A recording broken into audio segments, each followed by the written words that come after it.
တများနဲ့တကွာစစ်ကြဝဠာနန္ဒမှာရှိကြတဲ့လူနဲ့ဇမသတ္တဝါအားလုံးကိုယ်ရောစိတ်ပါကျမ်းမာချမ်းသာကြပါစေလို့နှုတ်ခွန်းဆက်မေတ္တာပို့သရင်ဒီနေ့2003ခုနှစ်ဒီဇင်ဘာလ14ရက်ရန်ကုန်မြို့စမ်းချောင်းမြို့နယ်အောင်ချမ်းသာရပ်ကွက်တိရိမင်္ဂလာလမ်းကံမြင့်ကျောင်းတိုက်တွင်ဆင်ကျင်းပတဲ့ဓမ္မဒါနတရားအလှူအမတဒါနအမြိုက်နိဗ္ဗာန်အလှူဓမ္မသဘင်မှာအနေဝေးပေမဲ့အဝေးနေမဟုတ်ပါလို့အမည်ပေးထားတဲ့တရားတစ်ပုဒ်နဲ့ဓမ္မဒါနတရားအလှူပေးလှူမှာဖြစ်ပါတယ်တရားအလှူရှင်အနေနဲ့တရားအလှူမပေးလှူခင်တရားအလှူခံပုဂ္ဂိုလ်များအနေနဲ့တရားအလှူမခံယူခင်တရားပိုင်ရှင်ဖြစ်တော်မူတဲ့သဗ္ဗညုမြတ်စွာဘုရားရှင်ကိုထိုဘုရားရှင်ရဲ့အရဟံဂုဏ်တော်ပွားများခြင်းဖြင့်ရှိဥစွာရှိခိုးပူဇော်ကြရအောင်အလုံးမဲ့အရဟံဂုဏ်တော်ရဲ့အဓိပ္ပာယ်၃မျိုးရပြီးသားထင်ပါတယ်နော်ကဲ၃ဂုဏ်တော်ရဲ့အဓိပ္ပာယ်တစ်မျိုးကို၃ခေါက်စီညီညာညာပွားလိုက်ရအောင်အရဟံကိလေသာကင်းစင်တော်မူသောမြတ်စွာဘုရား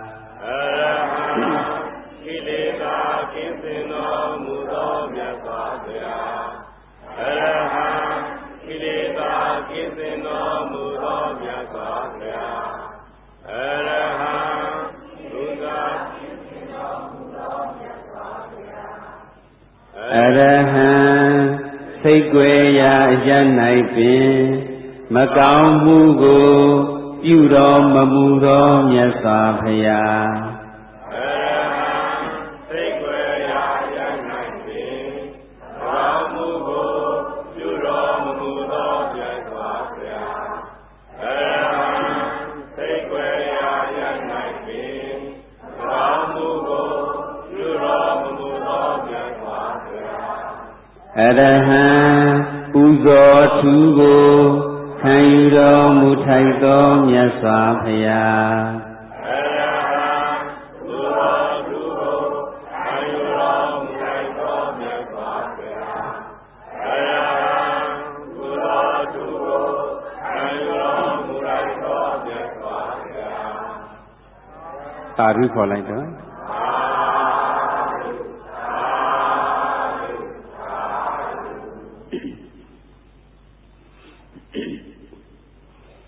မြတ်စွာဘုရားရှင်ရဲ့အရဟံဂုဏ်တော်ပွားများပူဇော်ပြီးဖြစ်တဲ့အတွက်လက်အုပ်ချီထားတာလေးတွေချထားပြီးတော့မျက်လုံးလေးတွေမှိတ်မထားပဲဖွင့်ထားပြီးတော့ထိုင်တဲ့ဣရိယာပုဂ္ဂိုလ်လေးပုံစံတစ်မျိုးညောင်းရင်ပုံစံတစ်မျိုးပြောင်းပြီးတော့တက်တာတဲ့ဣရိယာပုနဲ့ချမ်းသာစွာတရားနာယူနိုင်ကြပါပြီအများစုအတွက်ရည်စူးပြီးတော့မျက်လုံးလေးတွေဖွင့်ထားပြီးတော့လို့ပြောရတာပေါ့တချို့ကြတော့လေမျက်လုံးလေးမှိတ်ပြီးနာမှာတမာရီရတဲ့လူကြတော့လည်းမှိတ်နာပေါ့နော်မျက်လုံးလေးမှိတ်နာလို့အိပ်ကြော်မဲ့သူကြတော့ဖွင့်နာပေါ့အများအဖြစ်တော့မျက်လုံးလေးမှိတ်နာလို့ရှိရင်တော့အိမ်ငိုက်သွားတာများတယ်နော်အဲ့တော့ဒီနေ့ခေါင်းမဲ့တရားခေါင်းစဉ်ကပါတယ်လေအနေဝေးပဲအဝေးမနေတဲ့အနေဝေးပြီမဲ့အဝေးနေမဟုတ်ပါအဝေးနေပြီမဲ့အနေဝေးမဟုတ်ပါဆိုလည်းရတာပါပဲနော်အဲ့တော့အနေဝေးပြီမဲ့အဝေးနေမဟုတ်ပါလောကမှာကိုချစ်ခင်မြတ်နိုးတဲ့သူကိုကြည်ညိုလေးစားတဲ့သူနဲ့အနေနီးခြင်းကြတဲ့သူတွေကြီးပါပဲဘယ်သူမှအနေမဝေးခြင်းကြပါဘူးဒါပေမဲ့ကံစားတဲ့အကြောင်းတရားအမျိုးမျိုးကြောင့်ကိုချစ်ခင်မြတ်နိုးတဲ့သူကိုကြည်ညိုလေးစားတဲ့သူတွေနဲ့အနေဝေးကြရတဲ့အဖြစ်မျိုးလည်းရှိတတ်ပါတယ်ခိတ္တခဏအနေဝေးတာမျိုးလည်းရှိတယ်အကြာကြီးအနေဝေးတာမျိုးလည်းရှိတယ်တသက်လုံးဘယ်တော့မှပြန်မဆုံနိုင်တော့တဲ့အနေဝေးခြင်းမျိုးနဲ့အနေဝေးတာမျိုးလည်းရှိပါတယ်တရားနဲ့တရားဘလောက်ပဲအနေဝေးဝေးစိတ်ချင်းနီးနေမယ်ဆိုရင်အဝေးနေမဟုတ်ပါဘူးလောကမှာလည်းပြောလို့ရှိကြတာပဲလေလူချင်းဘလောက်ပဲဝေးဝေးစိတ်ချင်းမဝေးရင်နီးနေတာပါပဲမပြောကြဘူးလားပြောကြပါဘူးတရားနဲ့တရားတန်ရောစဉ်တွေ့တာပြီးတော့ချစ်ကြတဲ့သူတွေချင်းချင်းပြောကြတဲ့စကားပေါ့လေအဲ့တော့တန်ရောစဉ်နဲ့ချစ်ကြတဲ့ပုဂ္ဂိုလ်ရဲ့ရှုထောင့်ကိုတော့ဦးဇင်းတို့ဘာမှမပြောလို့ဘူးနောက်ပိုင်းဒီရှိရတောင်ဟောမှာဆိုတော့တည့်ရကြလို့ရှင်တော့လေအဲ့ဒီဝေဒနာနဲ့ပတ်သက်တဲ့တရားတစ်ပုဒ်တော့ပါအောင်မှာပေါ့လေတန်ရောစဉ်တွေ့ပြီးတော့ချစ်ကြတဲ့သူတွေအနေဝေးပေမဲ့အဝေးနေမဟုတ်တာလေအဲ့ဒီကြမှာပဲပြောတော့မယ် ဒီနေ့အနေဝေးပြီမဲ့အဝေးနေမဟုတ်ဘူးဆိုတာကဘယ်သူနဲ့အနေဝေးပြီးတော့အဝေးနေမဟုတ်တာလဲဆိုရင်မြတ်စွာဘုရားရှင်နဲ့အနေဝေးပြီမဲ့အဝေးနေမဟုတ်ပါဆိုတာကိုပြောချင်တာပါမြတ်စွာဘုရားရှင်ဆိုတာခဏထောင်းပေါ့လေသူတော်ကောင်းအချင်းချင်းလည်းပဲဘလောက်ပဲအနေဝေးဝေးစိတ်နေစိတ်ထားခြင်းနီးမယ်နီးတယ်ဆိုတာတူတာကိုပြောတာပေါ့နော်စိတ်နေစိတ်ထားခြင်းတူမယ်တက္ကံတဘာဝချင်းတူမယ်ဇယိုက်လက္ခဏာချင်းတူမယ်ကြင်ကြံနေထိုင်ပုံချင်းတူမယ်ဆိုရင်အနေဝေးပေမဲ့အဝေးနေမဟုတ်တော့ဘူးမြတ်စွာဘုရားနဲ့ဆိုရင်လည်းမြတ်စွာဘုရားရှိစေခြင်းနဲ့အည်သူမျိုးရှိမယ်မြတ်စွာဘုရားဖြစ်စေခြင်းနဲ့ပုဂ္ဂိုလ်မျိုးဖြစ်မယ်ဆိုရင်မြတ်စွာဘုရားနဲ့အနေဝေးပေမဲ့အဝေးနေမဟုတ်တော့ဘူးမြတ်စွာဘုရားကဘလို့အည်သူတွေရှိစေခြင်းနဲ့လဲမြတ်စွာဘုရားရှိစေခြင်းနဲ့အည်သူမျိုးရှိအောင်ကြိုးစားနေတယ်ကြိုးစားလို့လည်းရှိနေတယ်ဆိုရင်မြတ်စွာဘုရားရှင်နဲ့အနေဝေးပေမဲ့အဝေးနေမဟုတ်ဘူးပေါ့မြတ်စွာဘုရားကဘလို့ပုဂ္ဂိုလ်မျိုးဖြစ်စေခြင်းနဲ့လဲမြတ်စွာဘုရားဖြစ်စေခြင်းနဲ့ပုဂ္ဂိုလ်မျိုးဖြစ်အောင်ကြိုးစားအားထုတ်နေတယ်ကြိုးစားအားထုတ်တဲ့အတိုင်းလည်းပဲဖြစ်နေတယ်ဆိုရင်မြတ်စွာဘုရားရှင်နဲ့အနေဝေးပေမဲ့အဝေးနေမဟုတ်တော့ဘူးပေါ့အခုတရားနာပိဋကကမြတ်စွာဘုရားရှင်နဲ့အနေဝေးတဲ့သူတွေလားအနေနီးတဲ့သူတွေလားအနေနီးတဲ့သူတွေပါအနေနီးတဲ့သူတွေဘယ်နှမသွားနေလို့တော့တခါယူလူမော်တော့နီးမှာပေါ့ဘုရားဆင်းလို့တော့ကန့်နေတာဘူးနော်အဲ့တော့ရုပ်ပါတော်တွေဇီတိတော်တွေကိုတတ်တော်တရားမြတ်စွာဘုရားလူပဲအာယုံပြုမယ်ဆိုရင်တော့မြတ်စွာဘုရားရှင်နဲ့အနေနီးတယ်လို့ပြောမယ်ဆိုလဲပြောလို့တော့ရတာပေါ့တကယ်တတ်တော်တရားမြတ်စွာဘုရားနဲ့ကတော့အနေဝေးနေကြတဲ့သူတွေကြီးပဲမြတ်စွာဘုရားတတ်တော်တရားရှိသေးရဲ့လားရှိတော့ပါဘူးဗျာမရှိတော့ဘူးမရှိတော့တဲ့အတွက်တတ်တော်တရားမြတ်စွာဘုရားနဲ့တော့အလုံးအနေဝေးကြတဲ့သူတွေကြီးပါပဲအနေဝေးပြီမဲ့မြတ်စွာဘုရားဖြစ်စေခြင်းနဲ့ပုဂ္ဂိုလ်မျိုးဖြစ်အောင်ကြိုးစားနေတယ်မြတ်စွာဘုရားရှိစေခြင်းနဲ့အည်သွေးမျိုးရှိအောင်ကြိုးစားနေတယ်ဆိုရင်အဝေးနေမဟုတ်တော့ဘူးပေါ့ဒုရိတံတောပကာသင်တိဟိမဝန္တောဝပပတောအတံတိဋ္ဌနတ္ထိတံတိရတ္တိခိတံယထာတရာဒီနေ့ဟောမယ့်တရားကအဲ့ဒီဂါထာတစ်ပုဒ်ကိုပဲဟောမှာပါဂါထာအရှိတိုင်းပဲမြန်မာလူပြောရမယ်ဆိုရင်တန်တပုဂ္ဂိုလ်ဟာတန်တပုဂ္ဂိုလ်ဆိုတော့သူတော်ကောင်းပုဂ္ဂိုလ်ဟာပေါ့မြန်မာပြန်မယ်ဆိုရင်သူတော်ကောင်းတန်တပုဂ္ဂိုလ်လို့ပဲပါဠိလိုလေးပြောတာပိုကောင်းပါတယ်တန်တပုဂ္ဂိုလ်ဟာမြတ်စွာဘုရားရှိရဲ့အဝေးမှာနေပြီမဲ့ဟိမောနာတောင်ကြီးကိုဘယ်နေရာကပဲကြည့်တဲ့သူရဲ့စိတ်ထဲကြည့်တဲ့သူရဲ့မျက်စိထဲမှာကိုယ်အနီးနားမှာရှိနေတယ်လို့ထင်ရတယ်လို့ပဲမြတ်စွာဘုရားရှင်ရဲ့အနီးနားမှာရှိနေပါတယ်ဥပမာကိုရင်ပြောမယ်ဆိုတော့ဟိမောနာတောင်ကြီးဟာဘယ်နေရာကပဲကြည့်သူရဲ့အနီးနားမှာရှိတယ်လို့ထင်ရတယ်လို့တန်တပုဂ္ဂိုလ်ဟာလည်းမြတ်စွာဘုရားရှင်ရဲ့အဝေးမှာရှိနေပြီမဲ့အနီးမှာရှိနေတာနဲ့အတူတူပါပဲအတန်တပုဂ္ဂိုလ်ဖြစ်နေမယ်ဆိုရင်တော့မြတ်စွာဘုရားရှင်ရဲ့အနီးနားမှာကပ်ပြီးတော့ထိုင်းနေပြီမဲ့ညမှောင်တကောင်းရမ်းမှာလေထဲပြစ်လိုက်တဲ့မြားကိုဘလောက်မျက်စိကောင်းတဲ့သူပဲဖြစ်ဖြစ်မမြင်တွေ့နိုင်တယ်လို့မြတ်စွာဘုရားရှင်ရဲ့ဉာဏ်ထဲမှာမမြင်တွေ့နိုင်တဲ့အတွက်မြတ်စွာဘုရားရှင်နဲ့ဝေးကျင်နိုင်ဝေးနေတော့တာပါပဲသဘောပေါက်တယ်မလားကဲသဘောပေါက်တဲ့ဆိုတရားသိုံမယ်နော်အချိန်ကလည်းသိမ့်မရှိဘူးလေဒီကထာလေးပဲအဲ့ဒါကိုယ့်ကိုခံစားရမှာနော်ကိုယ့်ကိုချဲ့ထွင်းပြီးတော့ခံစားရမှာတန်တပုဂ္ဂိုလ်ကမြတ်စွာဘုရားရှင်နဲ့အနေဝေးပြီးမဲ့အဝေးနေပုဂ္ဂိုလ်မဟုတ်ဘူးဥပမာအားဖြင့်ဟိမောနာတောင်ဒါဟိမောနာတောင်မရောက်တဲ့လူဆိုရင်ဟိမောနာတောင်ကြတော့ပုံတွေဘာတွေမှလည်းသိမတွေ့ဘူးကြဘူးကြက်ကလေးတွေဘာတွေမှဆိုတော့ဖူဂျီတောင်တို့ဘာလို့မတွေ့ဘူးလားတွေ့ဘူးပါလေအဲ့ဒီဂျပန်မှာနေတဲ့ပုဂ္ဂိုလ်တွေဆိုလဲဖူဂျီတောင်ကြီးဘလောက်အဝေးမှာပဲရှိနေလှမ်းမြင်ရတဲ့ပုဂ္ဂိုလ်ကကိုယ့်အနားမှာရှိနေတယ်လို့ပဲထင်ရတယ်ဟိုလာမင်းကြီးကိုကြည့်လိုက်လို့ရှိရင်ဘယ်မျိုးကပဲကြည့်ကိုယ်ကောင်းမှရှိတယ်ထင်ရတယ်လို့ပေါ့နော်ဦးဇင်းတို့တထုံကလည်းကိုတော်ရကြောင်လေးကကြည့်တော်ရကြောင်ရှိတဲ့တောင်ဆောင်လေးကနေလာလေးထွက်လာတော့ကိုတောင်ဘေးနားလေးကပဲလာထွက်လာတယ်ထင်ရတာနော်ရန်ကုန်လူကလည်းပဲကြည့်နေအိမ်ပရင်မောက်ကလေးဖွင့်ပြီးတော့ကြည့်လိုက်တော့ကောင်းကင်ဘုံမှာလာမမြင်ဘူးလား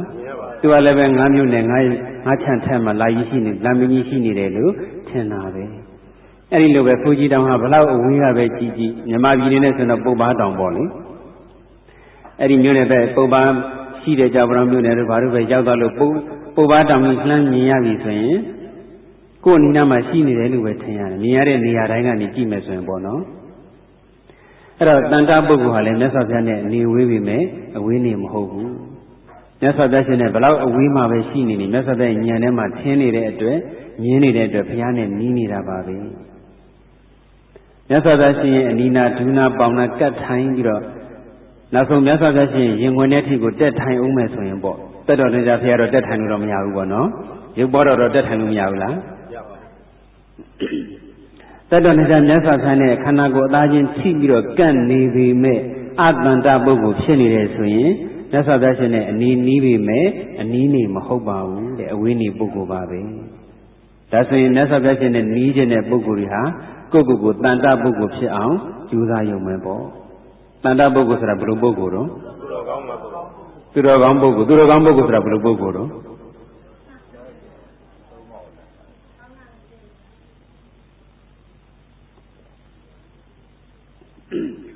အဲ့ဒါသူတော်ကောင်းပုဂ္ဂိုလ်ရဲ့အဓိပ္ပာယ်ကိုဖွင့်ဆိုရမှာနော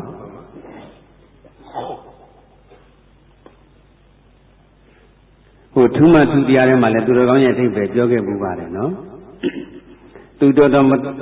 တော်မှကိုကောင်းမယ်ဆိုရင်တော့သူတော်ကောင်းမဟုတ်ဘူးသူတော်မတော်ကိုကောင်းမှသူတော်ကောင်းနောက်တနည်းအားဖြင့်လည်းသူတော်လာအောင်ကိုကောင်းမှသူတော်ကောင်းတနည်းအားဖြင့်သူတော်နဲ့သူကောင်းနှစ်ပုဒ်ပေါင်းထားတာဆိုတော့တော်သူကောင်းသူကိုသူတော်ကောင်းတော်တာတော်ပြီးတော့မကောင်းဘူးဆိုလည်းသူတော်ကောင်းမဟုတ်သေးဘူးသူတော်ပဲဖြစ်ဦးမှာဘူးကောင်းတာကောင်းပြီးတော့မတော်ဘူးဆိုရင်လည်းသူကောင်းမဲ့ဖြစ်ဦးမှာသူတော်မဖြစ်သေးဘူးနော်သူတော်ကောင်းကသူတော်ရဲ့သူကောင်းရဲ့နှစ်ပုဒ်ပေါင်းထားတာတော်သူနဲ့ကောင်းသူကိုဗမှန်လှန်ထားတာပါပဲမြင့်မြတ်တဲ့သူကိုသူမြတ်လို့ဘာလို့မခေါ်ကြဘူးလားခေါ်ကြပါရှင်းတော့ပြန်ထားတာလေအဲ့ဒီလိုပဲတော်သူကိုသူတော်ကောင်းသူကိုသူကောင်းသူတစ်လုံးကိုဖြုတ်လိုက်တော့သူတော်ကောင်းတော်အောင်လဲကြိုးစားကောင်းအောင်လဲကြိုးစားမှသူတော်ကောင်းဖြစ်မှာစိတ်ကောင်းလေးရှိပြီးတာပဲဆိုပြီးတော့ကောင်းအောင်လေးပဲကြိုးစားပြီးတော့အကြီးချင်းနဲ့ပြေဝအောင်တော်အောင်ထက်အောင်မကြိုးစားဘူးဆိုရင်သူတော်ကောင်းဖြစ်ပါအောင်မလားမဖြစ်ဘူးသူတော်ကောင်းဆိုတဲ့စကားလုံးလေးမမေးနဲ့ကောင်းစားလေးတွေရက်မထားနဲ့တော်တာလေးလေးထည့်တွက်အောင်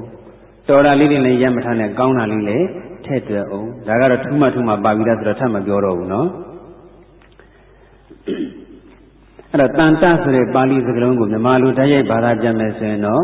့ငြိမ်းအေးသောပုဂ္ဂိုလ်တန်တဆိုတဲ့စကားလုံးကတော့ကြားလဲကြားဘူးနေကြတာပါနော်နိဗ္ဗာန်ရဲ့ဂုဏ်ပုဒ်တစ်ခုမှလည်းတန်တဆိုတဲ့ဂုဏ်ပုဒ်ပါတာပဲနိဗ္ဗာန်ဟာငြိမ်းအေးတယ်တနည်းအားဖြင့်လည်းတန်တဆိုတာငြိမ်သက်တယ်လို့လည်းအဓိပ္ပာယ်ရတယ်ငြိမ်သက်တာရဲ့ငြိမ်အေးတာရဲ့တလုံးချင်းပြောတော့ငြိမ်တာရဲ့ငြိမ်တာရဲ့ကာယကံဝစီကံမနောကံကံသုံးပါးအမူအရာတွေငြိမ်နေတဲ့ပုဂ္ဂိုလ်ငြိမ်နေတဲ့ပုဂ္ဂိုလ်ဟာတန်တပုဂ္ဂိုလ်ပဲကိုယ်မူရာမှာလည်းကိလေသာအငွေ့တစ်တည်းမရှိအကုသိုလ်အရေးရောင်တွေမရှိငြိမ်သက်နေတယ်ငြိမ်အေးနေတယ်ဝစီကံအပြောဆိုတွေမှာလည်းကိလေသာအငွေ့တစ်တွေမရှိအကုသိုလ်အရေးရောင်တွေမရှိငြိမ်သက်နေတယ်ငြိမ်အေးနေတယ်မနောကံအတွေ့အကြံတွေမှာလည်းကိလေသာအငွေ့သက်တွေမရှိအကုသိုလ်အရေးရောင်တွေမရှိငြိမ်သက်နေတယ်ငြိမ်အေးနေတယ်အဲ့ဒီလိုကာယကံဝစီကံမနောကံကံသုံးပါးမှာကိလေသာအငွေ့သက်တွေအကုသိုလ်အရေးရောင်တွေမရှိဘဲနဲ့ငြိမ်သက်နေတဲ့ပုဂ္ဂိုလ်ငြိမ်အေးနေတဲ့ပုဂ္ဂိုလ်ကိုတန်တပုဂ္ဂိုလ်လို့ခေါ်ပါတယ်ဧကန္တတန်တပုဂ္ဂိုလ်တကယ်တန်တပုဂ္ဂိုလ်အစစ်ဆိုတာကတော့ယဟန္တာပုဂ္ဂိုလ်ပဲပိဋကတ်တော်မှာတန်တပုဂ္ဂိုလ်အစစ်ဆိုရင်ယဟန္တာပုဂ္ဂိုလ်ပဲယဟန္တာပုဂ္ဂိုလ်ဖြစ်မှာပဲကိလေသာအငွေ့သက်တွေအကုသိုလ်အရေးရောင်တွေကကျင်းမှာကိုဒါတော့မှဝါဒနာအငွေ့သက်ကတော့ရှိတာပေါ့နော်ဝါဒနာအငွေ့သက်ကတော့ချင်းချင်းနေနဲ့ထားလိုက်တော့အဲ့တော့ကိလေသာရှိသေးတဲ့ပုဂ္ဂိုလ်မှန်သမျှအပြည့်အဝငြိမ်သက်ဖို့အပြည့်အဝငြိမ်အေးဖို့တော့မဖြစ်နိုင်ဘူးအကြောင်းညီညွတ်တဲ့ချိန်ငြိမ်သက်မယ်ငြိမ်အေးမယ်အကြောင်းမညီညွတ်တဲ့အချိန်မငြိမ်သက်ဘူးမငြိမ်အေးဘူးပေါ့အဲ့တော့ငြိမ်သက်တဲ့အကြောင်းလေးတွေညီညွတ်အောင်ငြိမ်အေးတဲ့အကြောင်းလေးတွေညီညွတ်အောင်ကြိုးစားရမှာပေါ့အဲ့တော့တန်တဆိုတဲ့စကားလုံးကဓာတ်ရိုက်ထွက်တဲ့အဓိပ္ပာယ်နည်းနဲ့လည်းချဲ့ထွင်ပြီးတော့နားလည်သဘောပေါက်လို့ရတယ်နော်ကိုယ်နှုတ်စိတ်မှာကိလေသာအငွေ့သက်အကုသိုလ်အရေးရောင်မရှိပဲငြိမ်သက်နေတယ်ငြိမ်အေးနေတယ်ဆိုရင်တန်တပုဂ္ဂိုလ်ပဲသူတော်ကောင်းပုဂ္ဂိုလ်ပဲကံသုံးပါးမှာကိလေသာမရှိဖို့ဆိုတာကခုနသူတော်နဲ့သူကောင်းဆိုတာလို့ဉာဏ်လည်းရှိအောင်မှာမေတ္တာကရုဏာလည်းရှိအောင်မှာပေါ့နော်ဝိဇ္ဇာလည်းရှိမှာစရဏလည်းရှိမှာနှစ်ခုလုံးပေါ့သူတော်ဆိုတာကဝိဇ္ဇာရှိဖို့ပြောတာသူကောင်းဆိုတာကစရဏရှိဖို့ပြောတာဝိဇ္ဇာနဲ့စရဏနဲ့နှစ်ပါးလုံးစုံမှာပဲသူတော်ကောင်းဖြစ်တာနော်ဒါကတန်တပုဂ္ဂိုလ်ရဲ့တန်တဆိုတဲ့ပါဠိစကားလုံးကဓာတ်ရိုက်ထွက်တဲ့ဓမ္မအဓိပ္ပာယ်နဲ့အကျမ်းမြင်ပြောတာပါတန်တပုဂ္ဂိုလ်ဟာဘယ်လိုပုဂ္ဂိုလ်လဲအတန်တပုဂ္ဂိုလ်ဟာဘယ်လိုပုဂ္ဂိုလ်လဲဆိုတာကိုအဲ့ဒီဂါထာရဲ့အဖွင့်ဒီဂါထာလေးကဓမ္မပဒမှာလာတဲ့ဂါထာပါအဲ့ဒီဂါထာလေးရဲ့အဖွင့်မှာ 3ချက်စီကြားထားပါတယ်ဘယ်လိုပုဂ္ဂိုလ်ဟာတန်တာခေါ်တယ်လဲအဲ့ဒီတန်တာကိုကြမ်းမလာရင်အတန်တာပုဂ္ဂိုလ်ရဲ့ရည်ချင်း3ချက်လည်းထွက်မှာပေါ့အတန်တာပုဂ္ဂိုလ်ရဲ့ရည်ချင်းလည်း3ချက်ကြားထားတယ်အဲ့ဒီ3ချက်ကြမ်းမလာနိုင်ရင်တန်တာပုဂ္ဂိုလ်ရဲ့ရည်ချင်းထွက်လာမယ်ဒါဆိုရင်တန်တာပုဂ္ဂိုလ်အတန်တာပုဂ္ဂိုလ်ရဲ့ရည်ချင်းဂုဏ်အင်္ဂါဘယ်နှချက်ဖြစ်သွားမလဲ6ချက်ဖြစ်သွားမယ်အဲ့တော့ပထမဆုံးတန်တာပုဂ္ဂိုလ်ရဲ့ရည်ချင်းကပုဗ္ဗဗုဒ္ဓေတုကတာတိကာရပုဂ္ဂိုလ်ပုဂ္ဂိုလ်အနေနဲ့ပြောမယ်ဆိုတော့ပုဗ္ဗဗုဒ္ဓေတုကတာတိကာရပုဂ္ဂိုလ်ဥဒ္ဒနာကုသလမူလပုဂ္ဂိုလ်ဘာဝိတဘာဝနာပုဂ္ဂိုလ်ပါဠိတွေထည့်ထည့်ပြောနေလို့လည်းနားမရှိပါနဲ့ရှင်းပြမှာပါနော်စာထဲမှာကတော့အဲ့ဒီလိုခေါင်းစဉ်လေးလောက်ပဲကြားထားတာပေါ့လေအဲ့ဒါလေးကိုနည်းနည်းလေးချဲ့ထွင်ပြီးတော့သဘောပေါက်အောင်မှာပေါ့အကျယ်ချဲ့ထွင်လည်းရတာပဲပုဗ္ဗဗုဒ္ဓေတုကတာတိကာရဆိုတဲ့အင်္ဂါတစ်ချက်ကိုတည်းရဟောဥဒ္ဒနာကုသလမူလကိုတည်းရဟောလို့ရှိရင်6ချက်ဆိုတော့6ရက်တောင်ဟောလို့ရတယ်နော်ဒါပေမဲ့တည်းရထဲနဲ့ပဲအပြတ်ဟောပါတော့မယ်ပုဗ္ဗဗုဒ္ဓေတုကတာတိကာရပုဂ္ဂိုလ်ရှေးဖျားရှင်တွေရဲ့လက်ထက်မှာအဓိကာရကုသိုလ်ကောင်းမှုပြုထားမှုတဲ့ပုဂ္ဂိုလ်ဟာတန်တာပုဂ္ဂိုလ်ပဲအဓိကာရကုသိုလ်ရှိတဲ့ပုဂ္ဂိုလ်ဟာဖျားနဲ့နီးတဲ့ပုဂ္ဂိုလ်ပဲခုဂေါရမမြတ်စွာဘုရားရှင်လက်ထက်နဲ့ကြည့်မယ်ဆိုတော့ကသဗ္ဗဘုရားရှင်လက်ထက်ကောဏဂုမြတ်စွာဘုရားရှင်လက်ထက်စတဲ့ရှေးဖျားရှင်တွေရဲ့လက်ထက်မှာအဓိကာရကုသိုလ်ပြုခဲ့မှုတဲ့ပုဂ္ဂိုလ်ပေါ့အဓိကာရဆိုတာအဓိဆိုတာလွန်လွန်ကဲကဲကာရဆိုတာပြုတာတာမန်ပြုစဉ်ထက်လွန်လွန်ကဲကဲပြုထားတဲ့ကုသိုလ်ကိုအဓိကာရကုသိုလ်လို့ခေါ်ပါတယ်ပါဠိစာပေနဲ့နိစ္စတဲ့ပုဂ္ဂိုလ်ဆိုရင်တော့နားရှင်ပြီးသားပေါ့သိမနိစ္စတဲ့ပုဂ္ဂိုလ်တွေနဲ့ပြောမယ်ဆိုရင်ကာမှာရေးချလေးချုပ်လိုက်ရင်အဓိကယကုသိုလ်ပေါ့အဓိကယဆိုတော့ကြားဘူးရမလားတော်တော်လေးကြားဘူးရတယ်နော်သူတို့ကအဓိကယတွေပဲအဓိကယကမှလည်းဝိသေတဲ့ထင်ရင်အထင်ကယဆိုတော့ကြားဘူးသွားပါပြီနော်အဓိကာရကနေအဓိကယကနေမှအထင်ကယအဆင့်ဆင့်စကလုံးပြောင်းလာတာပါပဲအဲ့တော့အထင်ကယကုသိုလ်တွေရှိနေတဲ့ပုဂ္ဂိုလ်ဟာဘုရားနဲ့နေဝေးပေမဲ့အဝေးနေမဟုတ်တဲ့ပုဂ္ဂိုလ်ပဲအကြောင်းပြောတော့ဘုရားနဲ့နီးတဲ့ပုဂ္ဂိုလ်ပါပဲမြတ်စွာဘုရားရှင်ကမနဲ့တစ်ချိန်ညနေတစ်ချိန်ဘယ်တတ္တဝါကိုချွတ်ရပါမလဲလို့တမ္မေကြီးနိုင်ဉာဏ်တော်ဆိုတဲ့ဆလောင်းကြီးနဲ့လှမ်းပြီးတော့ကြည်တာပေါ့ကြည့်လိုက်တဲ့အခါမှာရှင်ဘုရားရှင်ရဲ့လက်ထက်မှာအထင်ကရကုသိုလ်ပြုခဲ့တဲ့ပုဂ္ဂိုလ်တွေပဲပေါ်လာတယ်ပြုခဲ့တိုင်းတော့မပေါ်ဘူးအထင်ကရကုသိုလ်တွေလည်းပြုခဲ့တယ်လောလောဆယ်မှာလည်းအိန္ဒြေရင့်ကျက်နေပြီဉာဏ်ဤထက်မြက်နေပြီကျွတ်ချိန်တန်းနေပြီအဲ့ဒီလိုပုဂ္ဂိုလ်မျိုးတွေပဲပေါ်လာတာ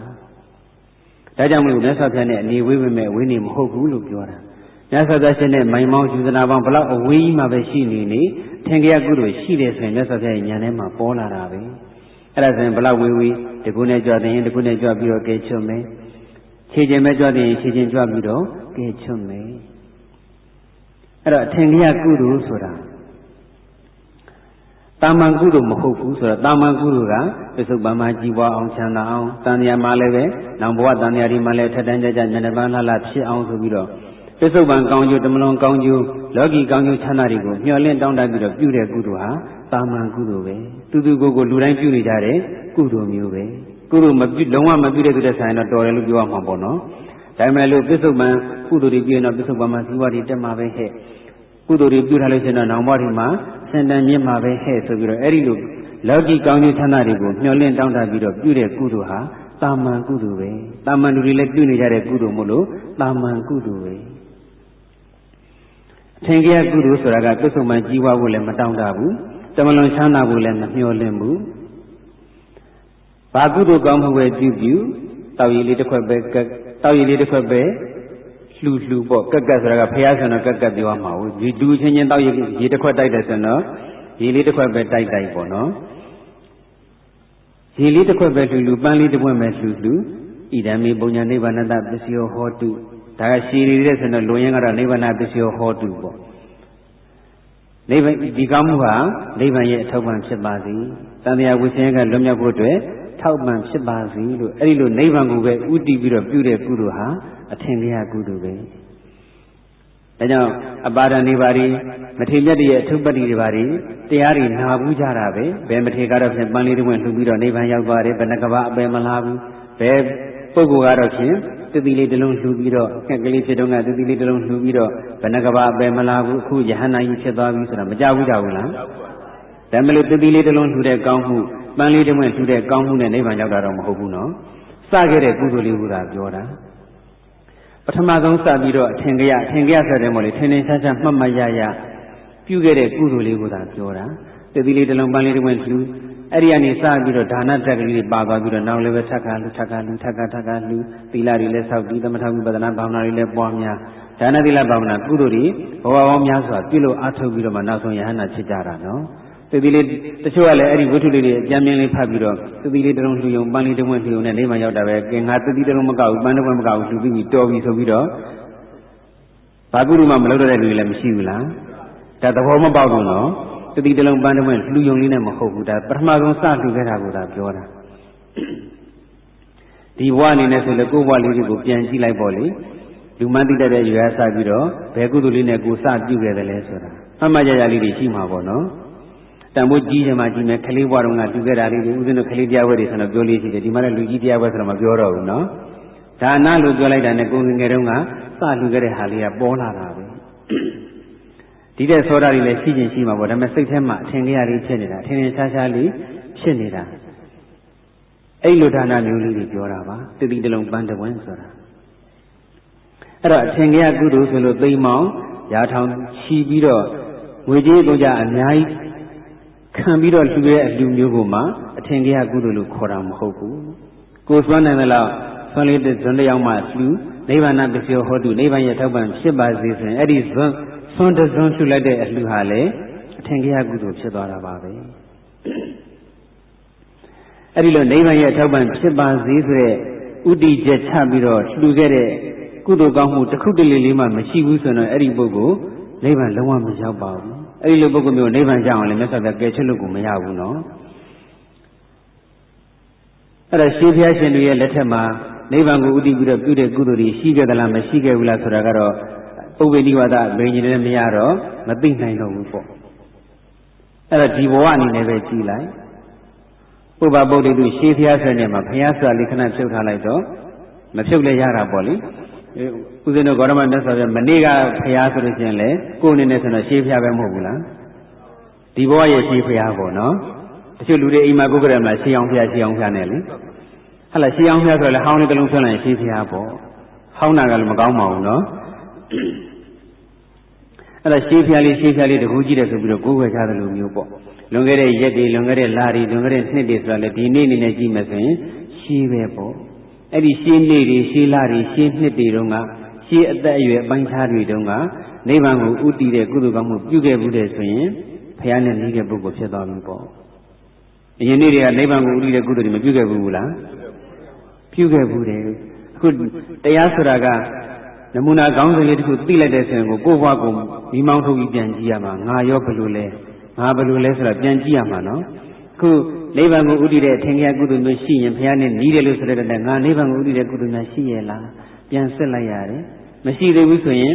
ခုချက်ချင်းထားလို့ရုံပဲပေါ့အခုတရားဟောတယ်တရားနာတယ်ဆိုတာလေကုသိုလ်ပဲလေလ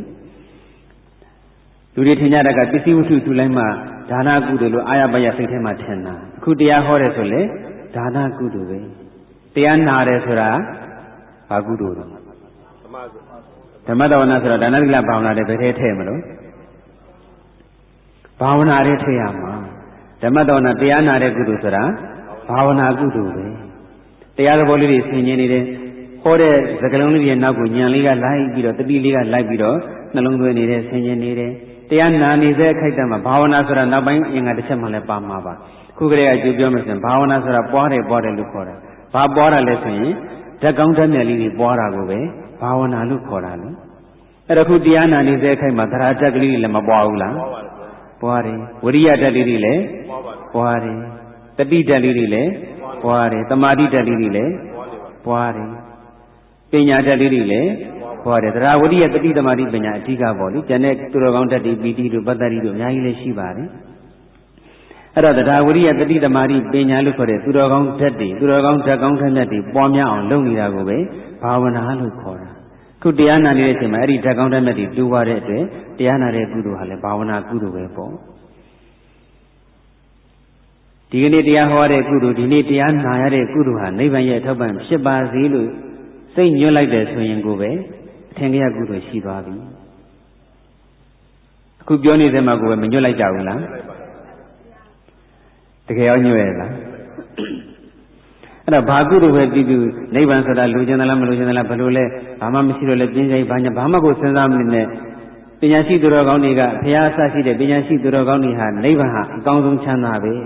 နိဗ္ဗာန်ကလွယ်လို့စစ်မှန်တဲ့ချမ်းသာဆိုတာမရှိဘူးလို့ဟောထားတယ်ကိုယ်တိုင်ရဲ့ဘဝမှာကြုံတွေ့ရတဲ့ခန္ဓာရဲ့ဒုက္ခဘဝရဲ့ဒုက္ခတွေနဲ့နှိုင်းယှဉ်ပြီးတော့လေဒီဒုက္ခမျိုးမရှိတဲ့နေဟာနိဗ္ဗာန်ပဲလို့သဘောပေါက်တယ်ဆိုရင်နိဗ္ဗာန်ကိုမှန်းဖို့မခက်ပါဘူးဘာမှမသိလည်းပဲနိဗ္ဗာန်ရဲ့အမြင့်ဆုံးကိုပဲဥတည်ပြီးတော့ပြုတဲ့ကုသိုလ်ဟာအကောင်းဆုံးလို့သဘောပေါက်တယ်ဆိုရင်ကိုကပဲဘာအလုပ်ပဲလို့အကောင်းဆုံးရလဒ်ကိုပဲလိုချင်တယ်ဆိုရင်မြတ်စွာဘုရားကနိဗ္ဗာန်ကိုဥတည်ပါလို့ခေါ်တာတော့ကိုကနိဗ္ဗာန်ကိုဥတည်ထားလိုက်ပေါ့နောက်တဖြည်းဖြည်းနဲ့နိဗ္ဗာန်ဆိုတာဘယ်လိုလဲနိဗ္ဗာန်ဆိုတာလိုချင်စရာကောင်းမှလားဆိုတာတဖြည်းဖြည်းချင်းသဘောပေါက်လာလိမ့်မယ်လက်မှတ်ဖြတ်တယ်လို့ပဲပေါ့နော်ဒါခဏခဏလက်ဌာနနဲ့ပတ်သက်လို့ပြောပြီးသားပါအဲ့တော့ထင်ကြရကုသိုလ်ရှိတဲ့ပုဂ္ဂိုလ်ဟာဘုရားနဲ့နီးတဲ့ပုဂ္ဂိုလ်လို့ပဲမှတ်လိုက်ပေါ့ထင်ကြရကုသိုလ်ဆိုလည်းပါရမီကုသိုလ်ပါပဲထင်ကြရကုသိုလ်ဆိုတဲ့ပါရမီကုသိုလ်ဆိုတဲ့အတူတူပဲနော်ပါရမီကုသိုလ်ပါရမီရဲ့အဓိပ္ပာယ်တော့ရှင်းမပြတော့ဘူးအချိန်ကိုငဲ့ပြီးတော့အဲ့တော့ပါရမီဖြည့်နေရင်ဘုရားနဲ့နီးမယ်လို့ဒီလိုပြောရမှာပေါ့ခလေးတရားဝတ္တန်နဲ့သံဃာတိုင်းဆိုမှဆိုအဲ့လိုတိုင်းဆိုရမှာနော်ကဲတစ်ခေါက်ဆို၃ခေါက်ဒီတစ်ခုတော့တိုင်လိုက်မှာပေါ့လေ၃ခေါက်ဆိုကြည့်ပါရမီဖြည့်ရင်ဘုရားနဲ့နီးမယ်၃ခေါက်ဆိုလိုက်ပါရမီဖြည့်ရင်ဘုရားနဲ့နီးမယ်ပါရမီဖြည့်ရင်ဘုရားနဲ့နီးမယ်ပါရမီဖြည့်ရင်ဘုရားနဲ့နီးမယ်ဒီနေရာမှာအသေးစိတ်ခွဲခြားစိတ်ချပြီးတော့ပြောမယ်ဆိုရင်တော့အများကြီးပေါ့တချို့ကလည်းပဲဒီဘဝဒီခန္ဓာနဲ့ကျွတ်တန်းဝင်နေဆိုရင်ပါရမီဖြည့်ရမလို့ဘူးဒီလိုလည်းမပြောကြဘူးလားပြောကြပါဗျာပါရမီဖြည့်ရလိုလားမလိုဘူးလားလိုပါလေဗျာခုနပါရမီဖြည့်မှဘုရားနဲ့နီးမယ်ဆိုတော့လိုတယ်ပြောတာပေါ့နော်အဲ့တော့ပါရမီဖြည့်ဖို့လိုတယ်မလိုဘူးဆိုတာကတော့မဖြစ်မဖြစ်ပါရမီဆိုတဲ့ခေါင်းစဉ်နဲ့ဆောင်းပါးတစ်ပုဒ်ရေးထားပြီးသားအဲ့ဒီမှာပဲဖတ်တော့နောက်ထပ်မဲ့စာအုပ်အသစ်မှာတော့ပါပါလိမ့်မယ်အဲ့ဆောင်းပါးလေးနော်အဲ့ဒါနောက်ဒုတိယမြောက်အင်္ဂါရက်ကဥဒ္ဒနာကုသလမူလပုဂ္ဂိုလ်နဲ့ပြောတော့ဥဒ္ဒနာကုသလမူလပုဂ္ဂိုလ်ပေါ့ကုသိုလ်ရည်တောင်းပြီးအားကောင်းတဲ့ပုဂ္ဂိုလ်အဲ့ဒီပုဂ္ဂိုလ်ဟာတန်တပုဂ္ဂိုလ်ပဲဘုရားနဲ့နီးတဲ့ပုဂ္ဂိုလ်ပဲကုသိုလ်ရည်တောင်းပြီးဆိုတာကဘာတွေတော့ဒီမှာကံမြင့်မှာတရားပွဲပေါင်း400ကျော်နေပြီမလားကျော်ပါဗျာကျော်ပြီလားကျော်ပြီကဲကျော်ပြီဆိုပြောကုသိုလ်ရည်တောင်းပြီးကဘာတွေတော့ဒါနသီလဘာဝနာပါ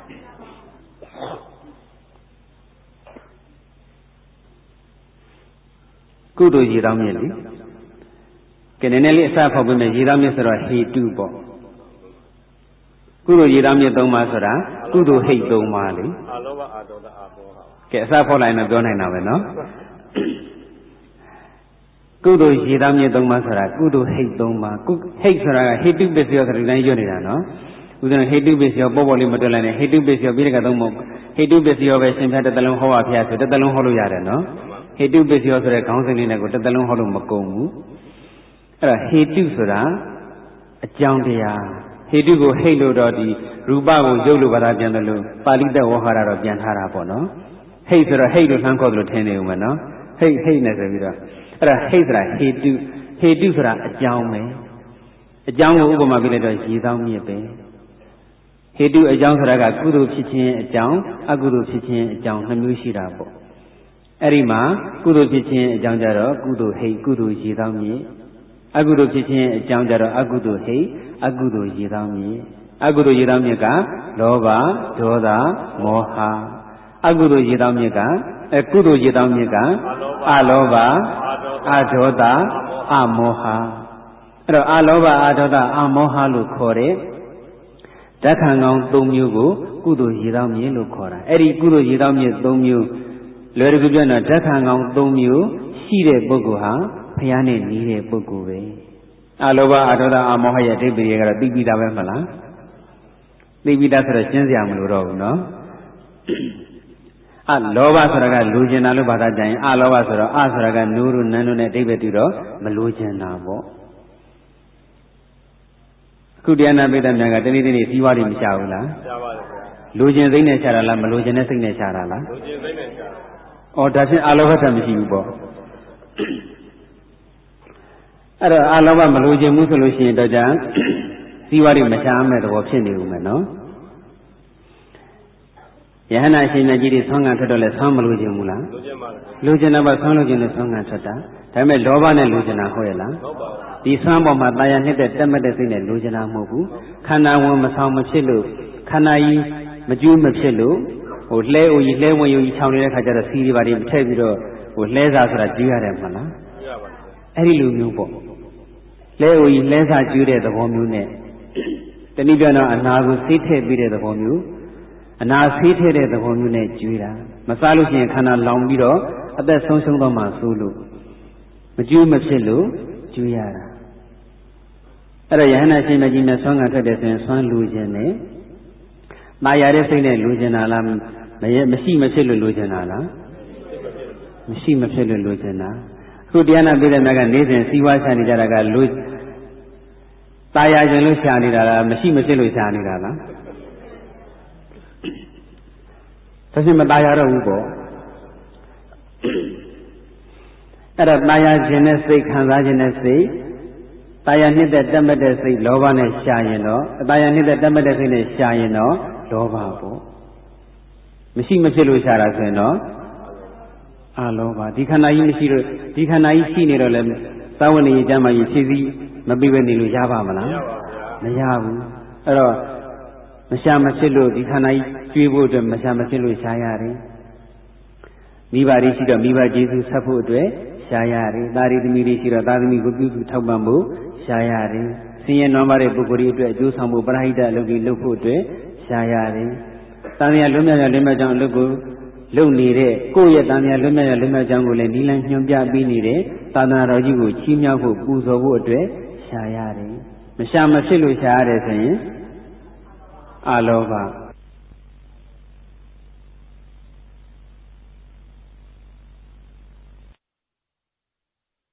လူကျင်လို့ရှားတာဆိုရင်လောဘမရှာမဖြစ်လို့ရှားတာဆိုရင်အလောဘဒါအလောဘအာထောတအမောဟကတော့အသေးစိတ်ကိုရှားပြီးတော့ရှင်းပြနေမယ်ဆိုရင်အရှိတရားထိပ်ပြစွာနဲ့ကိုတရားတစ်ခုဖြစ်မှာပေါ့နော်အဲ့တော့ဒီနေ့အကျဉ်းချင်းလေးပဲမှတ်ပေါ့လေခုနဟာလေးလည်းတစ်ချက်မှတ်ခဲ့ပေါ့နော်စီးပွားရှာတဲ့နေရာမှာလောဘအာလောဘဆိုတဲ့စကားလုံးလေးခဏဖယ်ထားပြီးတော့တခြားနားလည်လို့တဲ့စကားလုံးနဲ့ဖလှယ်ပြီးတော့ပြောရမယ်ဆိုရင်တရားနဲ့ရှားတာရဲ့တဏှာနဲ့ရှားတာရဲ့လို့နှစ်မျိုးရှိတာပေါ့ကာမဂုဏ်ချမ်းသာတွေခံစားဖို့ဆိုတဲ့ရည်ရွယ်ချက်နဲ့ရှားတယ်ဆိုရင်တဏှာနဲ့ရှားတာတဏှာနဲ့လောဘတရားကိုကတော့တူတူပါပဲနော်ကာယံလေးကြအောင်တရားရဲ့တဏှာရဲ့အဲ့တော့ခံစားဖို့အတွက်မဟုတ်ဘဲနဲ့ခန္ဓာကိုယ်မကျွေးမဖြစ်လို့ရှားတာဒါကတော့အခြေခံပေါ့လေထည့်ပြောကြတော့မလို့တော့ပါဘူးအဲ့တော့မိဘတွေကျေးဇူးလုပ်ကြွေးဖို့ဆရာသမားတွေကျေးဇူးဆက်ဖို့သာသနာတော်ကိုချီးမြှောက်ပူဇော်ဖို့အများကျေးဇူးလုပ်ငန်းတွေလုပ်ဖို့ကုသိုလ်ပါရမီတွေဖြည့်ဖို့ဆိုတဲ့ရည်ရွယ်ချက်နဲ့ရှားတယ်ဆိုရင်တရားနဲ့ရှားတာဒီနေ့လိုကြီးကျယ်ခမ်းနားတဲ့တရားပွဲမျိုးကြီးကျင်းပဖို့ပတ်သက်မရှိဘဲနဲ့ဖြစ်ပါမလားမဖြစ်ဘူးအဲ့တော့တရားပွဲကြီးကျင်းပနိုင်မှုရှားတယ်ဆိုရင်တဏှာနဲ့ရှားတာလားတရားနဲ့ရှားတာလားတရားနဲ့ရှားတာတရားနဲ့ရှားတာဆိုရင်တော့အလောဘလို့ခေါ်တဲ့ကုသိုလ်ရည်တော်မြည်အားကောင်းသွားတာပေါ့အဲ့ဒီလိုမြတ်စွာဘုရားရှင်ရဲ့တရားတွေကလေတရားသဘောတကယ်သိလို့ရှိရင်စီဝါရှားတာကပြောစရာကြီးနော်တချို့ကဗုဒ္ဓဝါဒဟာလောကီကြီးပွားရေးကိုနှောင့်ယှက်ဖြစ်တယ်ပါတယ်နဲ့ပြောကြတယ်ဘယ်ဖြစ်ပါမလဲခုလိုအလောဘရဲ့သဘောတရားတကယ်သိလို့ရှိရင်စီဝါလည်းမရှားဖြစ်ဘူးလားရှားဖြစ်ပါဘူးရှားဖြစ်တယ်သက်သာမရှားဘူးလို့မြတ်စွာဘုရားမဟောထားဘူးစီဝါတက်ကြောင်တရားတွေတောင်မှထင်ရှားဟောထားသေးတာပဲအဲ့တော့အလောဘအာဒေါသအမောဟမြန်မာလူဒီနေ့အနေနဲ့မှတ်မယ်ဆိုရင်တော့ပို့တော့ကလည်းတခြားနည်းတွေနဲ့အဓိပ္ပာယ်တွေမြန်မာလူခြားစကားလုံးတွေနဲ့ပြောခဲ့ဘူးတဲ့ဒီနေ့ပြောမယ်ဆိုရင်တော့စွန့်လွတ်တဲ့ဓာတ်ခံခွင့်လွတ်တဲ့ဓာတ်ခံတွန်းလွတ်တဲ့ဓာတ်ခံလွတ်သုံးလွတ်ဓာတ်ခံပေါ့နော်အဲ့ဒါကိုပဲကုသိုလ်ရည်သားမြစ်သုံးပါလို့ခေါ်တာအလောဘဆိုတာကမလိုချင်တာလို့ပြောလိုက်လို့ရှိရင်မလိုချင်မှုဆိုတဲ့စကားလုံးရဲ့အဓိပ္ပာယ်ကအများကြီးရှိတယ်မလိုချင်တိုင်းလည်းအလောဘမဟုတ်ဘူးနော်ကိုယ်မုန်းတဲ့လူတယောက်ကကိုယ်မုန်းလာကြည့်မလိုချင်ပါဘူးစားချင်ပါဘူးကြမ်းမပြောဘူးလားအဲ့ဒါကြတော့အလောဘလားဒေါသလားဒေါသကိုမုန်းနေတဲ့ပုဂ္ဂိုလ်လာကြည့်တဲ့ရန်စားတဲ့တောင်ထင်ပြီးတော့မျက်စောင်းတောင်ထိုးကြည့်ရင်ကြည့်အောင်ပါစကားမှတဲ့တောင်ပြန်ပြောချင်ပြောအောင်ပါနော်အဲ့တော့မလိုချင်တိုင်းလည်းအလောဘတော့မဟုတ်ဘူးမလိုချင်မှုဆိုတဲ့မြန်မာစကားလုံးရဲ့အဓိပ္ပာယ်သူ့နေရာနဲ့သူအများကြီးရှိတယ်နော်လူရင်းကတော့မလိုချင်မှုဆိုတာတက်ကိုစွန့်လွတ်ခြင်းတဲ့ဓာတ်ခံလေးစွန့်လွတ်ရဲတဲ့ဓာတ်ခံလေးကိုအလောဘလို့ခေါ်တာ မရသေးတဲ့ဟာကိုလည်းပဲမရသင့်ဘူးလို့ထင်ရင်ရဖို့မလိုအပ်ဘူးလို့ထင်ရင်စွန့်လွတ်ရရတယ်ဒါအလောဘပဲရပြီးသားကိုလည်းပဲစွန့်လွတ်ဖို့အခြေအနေကြုံလာလို့ရှိရင်ရဲရဲဝံ့ဝံ့စွန့်လွတ်ရရတယ်မရသေးတာကိုလည်းအခြေအနေပေါ်မူတည်ပြီးတော့စွန့်လွတ်ရရတယ်ရပြီးသားကိုလည်းအခြေအနေပေါ်မူတည်ပြီးတော့စွန့်လွတ်ရရတယ်အဲ့လိုပြောလို့အာလောဘသမဟာရပြီးသားတွေအကုန်လုံးလွှတ်ပြရမယ်လို့ဆိုလိုတာမဟုတ်ဘူးနော်အခြေအနေကြုံလာတဲ့အခါမှာစွန့်လွတ်ဖို့အခြေအနေကြုံလာတဲ့အခါမှာစွန့်လွတ်ဖို့အစဉ်သင့်ဖြစ်နေရမှာအဲ့ဒါကိုအာလောဘဓာတ်လို့ခေါ်တာချက်ထင်ပြီးတော့သဘောပေါက်ပေါ့နော်ခွင့်လွတ်တဲ့ဓာတ်ခံဆိုတာအာဒေါသဒေါသကြီးတဲ့ပုဂ္ဂိုလ်ကြတော့အသေးမွှားလေးတောင်မှခွင့်မလွတ်နိုင်ဘူးအာဒေါသဓာတ်ခံအားကောင်းတဲ့ပုဂ္ဂိုလ်ကြတော့ပုဂ္ဂိုလ်ကြီးကြီးမားမားထိပါစော်ကားလာရင်တောင်မှခွင့်လွတ်နိုင်တယ်အမောဟဆိုတာကဘာလွတ်တာလဲတော့အခုပဲပြောခဲ့တယ်လေတွန်းလွတ်တာတွန်းလွတ်တယ်ဆိုတာကဘာတွေတွန်းလွတ်တယ်ဆိုရင်တော့မကောင်းတဲ့ဓာတ်တွေကိုတွန်းလွတ်တာပေါ့လောဘတွေကိုလည်းတွန်းလွတ်တယ်ဒေါသတွေလည်းတွန်းလွတ်တယ်မောဟတွေလည်းတွန်းလွတ်တယ်မာနတွေလည်းတွန်းလွတ်တယ်အိတ်တမစ္စရိယတွေလည်းတွန်းလွတ်တယ်အဓိကအဖြစ်တော့မောဟကိုတွန်းလွတ်တာမတိမိုင်မဲမှုတွေကိုတွန်းလွတ်တာဒိဋ္ဌိလို့ခေါ်တဲ့အယူမှားမှုကိုထင်ခြင်းလို့ထင်မှုကိုအထင်ကိုပဲအဟုတ်လို့ထင်နေမှုတွေကိုတွန်းလွတ်တာအဲ့ဒါကိုအမောဟဓာတ်လို့ခေါ်တယ်အခုလိုတရားနာတယ်ဆိုလို့ရှိရင်ဒါအမောဟဓာတ်တွေအားကောင်းလာတာပေါ့ကိုသိထားတဲ့အမှားယူနေတန်တရားတွေကင်းပြောင်းပြီးတော့အမှန်ကိုသိသွားတယ်အမှန်ကိုလက်ခံသွားတယ်ဆိုရင်အမှားသိတွေကိုတွန်းလှတ်လိုက်တာပဲအဲဒီလိုအမှားသိတွေကိုတွန်းလှတ်တာကိုပဲအမောဟဓာတ်ခံလို့ခေါ်တာဒါနာပြီးတော့သိတဲ့အသိနဲ့အမှားသိကိုတွန်းလှတ်တာပေါ့အခြေအနေချင်းကအလျော်စွာသူ့နေရာနဲ့သူဆင်ញင်နှလုံးသွင်းပြီးတော့စိတ်ဓာမြတ်ပညာစိတ်ဓာမြတ်ဉာဏ်နဲ့လည်းပဲအတွေးမှအကြံမှားတွေကိုအသိမှားတွေကိုတွန်းလှတ်ရတယ်ဘာဝနာမြတ်ရှိမှတ်ပွားများမှုနဲ့လည်းပဲအသိမှားတွေကိုတွန်းလှတ်ရတယ်အဲ့လိုအတိမအတွေ့မအထင်မှာအယူမှားတွေကိုတွန်းထွက်တာကိုအမောဟဓာတ်ခံအဲ့ဒီဓာတ်ခံသုံးမျိုးအားကောင်းနေလို့ရှိရင်ဖះနဲ့နီးပြီပေါ့ဒါကြောင့်ဆိုလိုက်ပါဓာတ်ခံကောင်းရင်ဓာတ်ခံကောင်းရင်ဖះနဲ့နီးမယ်ဖះနဲ့နီးမယ်ဓာတ်ခံကောင်းရင်ဖះနဲ့နီးမယ်ဓာတ်ခံကောင်းရင်ဖះနဲ့နီးမယ်ဓာတ်ခံကောင်းရင်ဖះနဲ့နီးမယ်တတိယတစ်ချက်ကဘာဝိကြဘာဝနာပုဂ္ဂိုလ်ဘာဝနာပွားများနေတဲ့ပုဂ္ဂိုလ်ဘာဝနာပွားများနေတဲ့ပုဂ္ဂိုလ်ဟာလေဖះနဲ့နီးတဲ့ပုဂ္ဂိုလ်ပဲခုနပြောခဲ့ပြီးဘာဝနာဆိုတာဘာလုပ်တာတဲ့တော့ပွားတာဘာတွေပွားတာတော့ဓာတ်ကောင်းတွေကိုပွားတာပါဓာတ်ကောင်းဓာတ်မြတ်တွေပွားတာကိုဘာဝနာလို့ခေါ်တယ်ဓာတ်ကောင်းဓာတ်မြတ်တွေတိုးပွားလာအောင်လုပ်တာကိုပဲဘာဝနာလို့ခေါ်ပါတယ်သမထပွားလို့ရှိရင်ခေါင်းဆောင်အနေနဲ့သမာဓိလို့ခေါ်တဲ့ဓာတ်ကောင်းဓာတ်မြတ်တွေပွားလာတာပေါ့သမာဓိနဲ့မကောက်ဘူးတတိတို့ဝရိယတို့လည်းပါတာပဲနော်ဝိပဿနာဘာဝနာကိုပွားလို့ရှိရင်ခေါင်းဆောင်အနေနဲ့ပညာဆိုတဲ့ဓာတ်ကောင်းဓာတ်မြတ်တွေတိုးပွားလာတယ်တတိတို့သမာဓိတို့ဝရိယတို့လည်းတွဲပြီးတော့ပါတာပါပဲအဲ့ဒီလိုဓာတ်ကောင်းဓာတ်မြတ်တွေတိုးပွားအောင်လုပ်နေတဲ့ပုဂ္ဂိုလ်ဟာဖះနဲ့နေတဲ့ပုဂ္ဂိုလ်ပဲဒါကတော့အထူးလည်းချဲ့နေကြမလို့ဘူးပေါ့နော်ချဲ့မယ်ဆိုလည်းတရားဆိုတာကတော့သူ့နေနဲ့သူချဲ့လေရတာပေါ့အဲ့တော့ဘာဝနာပွားများတဲ့ပုဂ္ဂိုလ်ကဘုရားနဲ့နီးတယ်ဆိုတော့သမထဘာဝနာဝိပဿနာဘာဝနာနှစ်မျိုးလုံးပွားများရမှာပဲပွားများပုံပွားများနည်းတွေကလည်းဒီကံမြင့်မှာတခြားဆရာတော်ဘုရားများလည်းဟောကြတယ်ဥဒ္ဓတို့ကလည်းဟောခဲ့ဘူးတယ်မဟုတ်လားဟောခဲ့ဘူးတယ်ဆိုတော့ဟောစရာမလိုတော့ဘူးနော်အချိန်ကလည်းသိတော့မှာကိုအဲ့တော့သမထဘာဝနာအနေနဲ့အောက်ထစ်ဆုံးဗုဒ္ဓနုတ္တိမေတ္တာဒီနှစ်ခုတော့အနည်းဆုံးပွားများတဲ့နေဘယ်ချိန်မှာပွားမှလဲဆိုရင်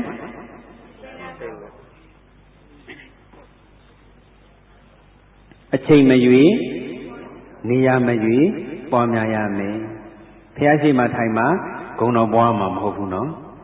သွားရင်လာရင်နေရင်ထိုင်ရင်လုံရင်ကရင်စားရင်တောင်းရင်လည်းပဲဂုဏတော်ပွားလို့ရတယ်ဒါဒီနေရာမှာဂုဏတော်ပွားနည်းကြောင့်ဟောထားတဲ့တရားတွေလည်းရှိတယ်မဟုတ်လားရှိပါတယ်ကဲအဲ့ဒီမှာဖတ်ပေါ့နော်အဲ့တော့ဒီစေပေါင်းခါတဲ့ညတို့ဘာလို့မှလည်းဟောခဲ့ပြီးသားပါဒီအခြေခံဗုဒ္ဓနုတ္တိမေတ္တာတွေကနော်ရေချိုးတဲ့အချိန်မှာဆိုလေရေနဲ့ခန္ဓာကိုယ်နဲ့ထိတယ်ဂုဏတော်လေးပွားလည်းရတယ်မေတ္တာပို့လည်းရတယ်ရေရဲ့အိမ်မက်မှုလေးအာယုံပြုပြီးတော့ကိလေသာအပုခတ်သိမ်းအင်းကြီးတော်မူသောမြတ်စွာဘုရားမြတ်စွာဘုရားရှင်စိတ်ဆက်မှာကိလေသာအပူတွေလုံးဝမရှိတော့ဘူးစသည်အချင်းကိလေသာကင်းတဲ့အရဟံဂုဏတော်လေးရေချိုးရင်ပွားလို့ရတာပဲ အေးတဲ့ကဲ့သို့တတ္တဝါအလုံးအေးချမ်းကြပါစေတတ္တဝါအလုံးအေးကဲ့သို့အေးပါစေမေတ္တာပွားလို့လည်းမရဘူးလားရပါတယ်ရတယ်ဒါပေမဲ့ဦးဇင်းတို့ခုရက်ပိုင်းတောင်ပေါ်မှာကြီးရစမ်းရည်လည်းဖြစ်တယ်တောင်ပေါ်မှာကအခုရန်ကုန်နဲ့တခြားစီရန်ကုန်မှာကိုเจ้าမှာသင်္မှန်ကြီးနဲ့နေလို့ရတယ်တောင်ပေါ်မှာကျတော့ခြုံနဲ့ခြုံထားရတာနော်အဲ့တော့ရေချိုးတော့တခါတချို့နေ့တွေမနေ့ပိုင်းချိုးတော့မချိုးနိုင်ဘူးချိုးတော့လေရေကအေးစိမ့်နေတာ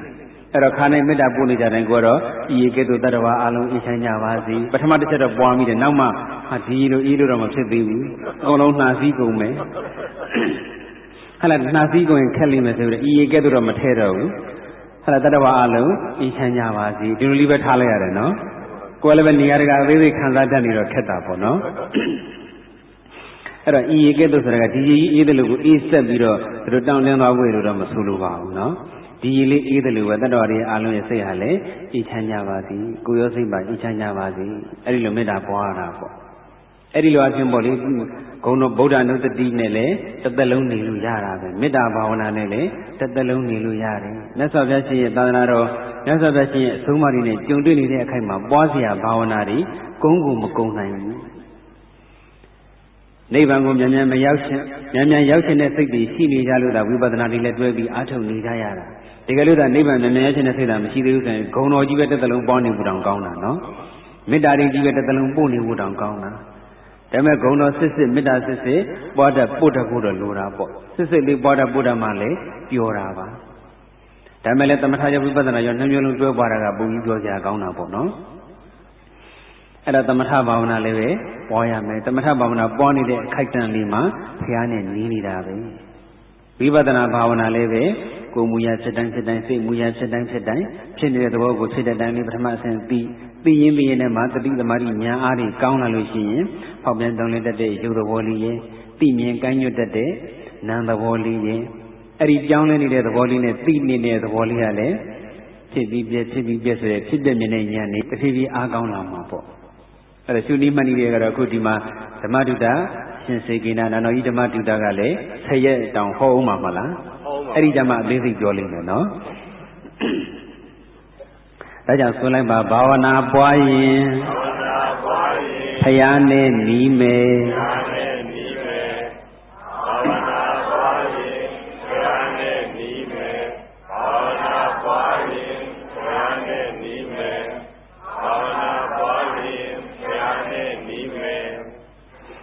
်ဖယားနဲ့နေတဲ့တန်တပုဂ္ဂိုလ်ရဲ့အည်ချင်းတွေကိုပဲကြောင်းများနှံလိုက်လို့ရှိရင်အတန်တပုဂ္ဂိုလ်ရဲ့အည်ချင်းတွေဖြစ်သွားတာပေါ့နိဗ္ဗာန်ကိုဥတည်ပြီးတော့ကုသိုလ်ကောင်းမှုမပြုဘဲနဲ့လောကီစည်းစိမ်တွေပြစ္ဆုတ်ပန်တန်မြာခံစားဖို့ပြုတယ်ဆိုရင်ဖယားနဲ့ဝေးနေတာပဲအတန်တပုဂ္ဂိုလ်ပဲကုသိုလ်ပြုနေတိုင်းလည်းဖယားနဲ့နီးတယ်မထင်နဲ့နော်ကုသိုလ်ပြုတိုင်းလည်းပဲနိဗ္ဗာန်ရောက်မယ်မထင်နဲ့အဲ့တော့နိဗ္ဗာန်ကိုဥတည်ပြီးတော့ပြုရမယ်ဆိုတာကတော့ထွတ်ထိပ်စံချိန်နေနဲ့ပြောတာပေါ့နိဗ္ဗာန်ကိုဥမတည်တတ်တဲ့ပုဂ္ဂိုလ်တွေအနေနဲ့လေကိုပြည့်စုံမှုကိုချမ်းသာဖို့ဥမတည်ပဲနဲ့တစ်ဖက်သားပြည့်စုံမှုတစ်ဖက်သားချမ်းသာဖို့တစ်ဖက်သားအဆင်ပြေသွားဖို့ဒါနပြုတယ်ဆိုရင်လေကိုတူလိုက်တဲ့ပစ္စည်းဝတ္ထုလေးသုံးပြီးတော့တစ်ဖက်သားကောင်းကျိုးရသွားပါစေမြတ်တာပါစေချမ်းသာပါစေတစ်ဖက်သားကောင်းကျိုးလိုလားတဲ့ပရဟိတစိတ်တန်တန်လေးနဲ့ပြုရင်လေအဲ့ဒီကုသိုလ်ဟာအထင်ကြီးကုသိုလ်ပါပဲဒါပေမဲ့ဒုတိယထံကအထင်ကြီးကုသိုလ်ပေါ့နော်ဒါပေမဲ့လို့ဘုရားလောင်းသူတော်ကောင်းကြီးတွေတကယ်ကံကံရဲ့အကျိုးကိုလည်းပိုင်ပိုင်နိုင်သိသွားပြီဆိုတဲ့ပုဂ္ဂိုလ်တွေမေတ္တာကရုဏာထက်တဲ့လည်းအားကောင်းတဲ့ပုဂ္ဂိုလ်တွေကြတော့အခြေခံအနေနဲ့နိဗ္ဗာန်ကိုဥတည်ထားပြီးမှတကယ်ပြုနေစေအခိုက်အတန့်မှာကြတော့နိဗ္ဗာန်ရဲ့ထောက်ပံ့နဲ့ဒီလောက်ကြီးတွေးမနေတော့ဘူးတစ်ဖက်သားအကျိုးရဖို့တက်တက်ပဲမျှော်လင့်တော့တယ်တစ်ဖက်သားစိတ်ချမ်းသာတော့တယ်တစ်ဖက်သားကောင်းကျိုးကြတော့တဲ့ဆိုရင်ကိုကျင့်တတ်သွားတာပါပဲအခြေခံအနေနဲ့ဘာကုသိုလ်လို့နိဗ္ဗာန်ကိုဥတည်ထားပြီးသားဆိုတော့ခဏခဏနိဗ္ဗာန်ပြပြောမဆိုးပေမဲ့လည်းထင်ကြဖြစ်တာပါပဲနော်အများအကျိုးတက်တက်ပဲရည်စူးတယ်ဘုရားလောင်းသူတော်ကောင်းကြီးတွေလည်းဒီတိုင်းပဲနိဗ္ဗာန်ကိုလည်းတစ်ဖက်ကဥတည်တယ်တစ်ဖက်ကလည်းပဲကိုနိဗ္ဗာန်ရတာမရတာတွေကအဓိကမဟုတ်ဘူးတန်မြာမှာကောင်းတာမကောင်းတာတွေကအဓိကမဟုတ်လောလောဆယ်အလူကံပုဂ္ဂိုလ်လောလောဆယ်ကိုယ့်ရဲ့ကုသိုလ်ကောင်းမှုပြုမှုကိုခံယူရတဲ့ပုဂ္ဂိုလ်အကျိုးရှိသွားဖို့စိတ်ချမ်းသာသွားဖို့အဲ့တော့နိဗ္ဗာန်ကိုလည်းတစ်ဖက်ကဥတည်မယ်တစ်ဖက်ကလည်းတစ်ဖက်သားကောင်းကျိုးရဖို့မေတ္တာစေတနာတွေအပြည့်အဝဖြန့်ထားမယ်ဆိုရင်တော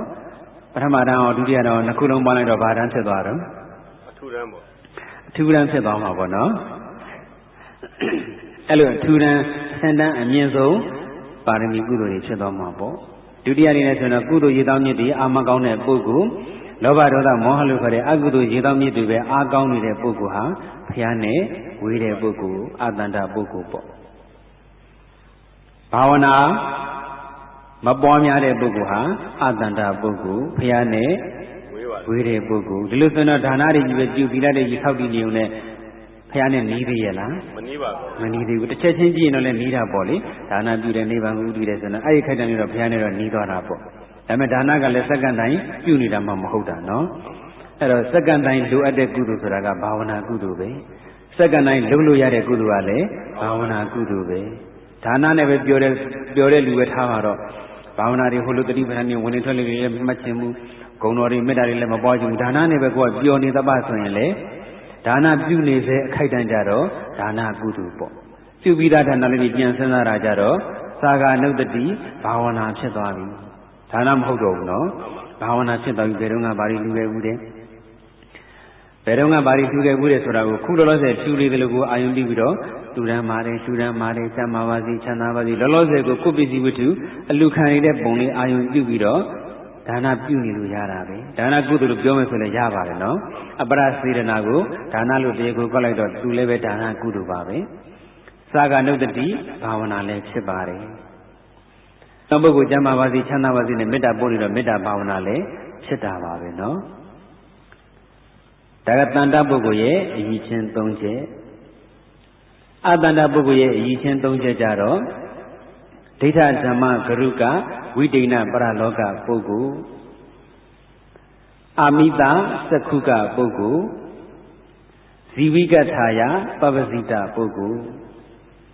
ဒိဋ္ဌဓမ္မဂရုကဝိတိဏပရလောကဆိုတာဒီပစ္စုပန်ဘဝကိုပဲအလေးနဲ့ထားတယ်ဒီဘဝကိုပဲထည့်တွက်တယ်နောက်ဘဝကိုလုံးဝထည့်မတွက်တဲ့ပုဂ္ဂိုလ်ဘဝဆိုတာပခက်နဲ့ခေါင်းကြပဲရှိတယ်သိရင်ပြီးပြီသိပြီးရင်ဘာဘဝမှလည်းထပ်မဖြစ်တော့ဘူးသိပြီးရင်အလုံးပြီးဆုံးသွားပါပြီဒီဘဝကောင်းတာတွေလုပ်လို့လည်းနောက်ဘဝဆိုတာကမရှိတော့ဘာမှအကျိုးမပေးတော့ဘူးဒီဘဝမဟုတ်တာတွေလုပ်လဲနောက်ဘဝဆိုတာမရှိတော့တဲ့ကျဆိုးကျိုးတွေမပေးတော့ဘူးသိရင်ပြီးပြီလို့ယူဆထားတဲ့ပုဂ္ဂိုလ်ဒီဘဝတစ်ခုတည်းကိုပဲထည့်တွက်တဲ့ပုဂ္ဂိုလ်ဟာလည်းဖျားနဲ့ဝေးတဲ့ပုဂ္ဂိုလ်ပဲအခုတရားနာပိတဲ့မြတ်ကနောက်ဘဝယုံရဲ့လားယုံပါတယ်ယုံတယ်ဘာဖြစ်လို့ယုံတာတော့ယုံကြလို့ယုံတာပေါ့ကံကံရဲ့ကျိုးကိုယုံလို့ကဲနောက်ဘဝရှိတယ်ဆိုတာဘာဖြစ်လို့ယုံကြတာလဲ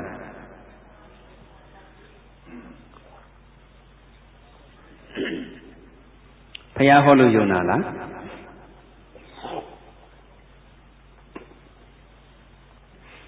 ဆရာတော်တန်ဃာတော်တွေဟောတဲ့တရားနာပြီးတော့ယုံကြတာလားကဲတခါကြီးယူမနောက်ဘဝယုံတာဘာလို့ယုံတာပြောပါဦးကံကံရဲ့အကျိုးပေးကိုယုံလို့ပါ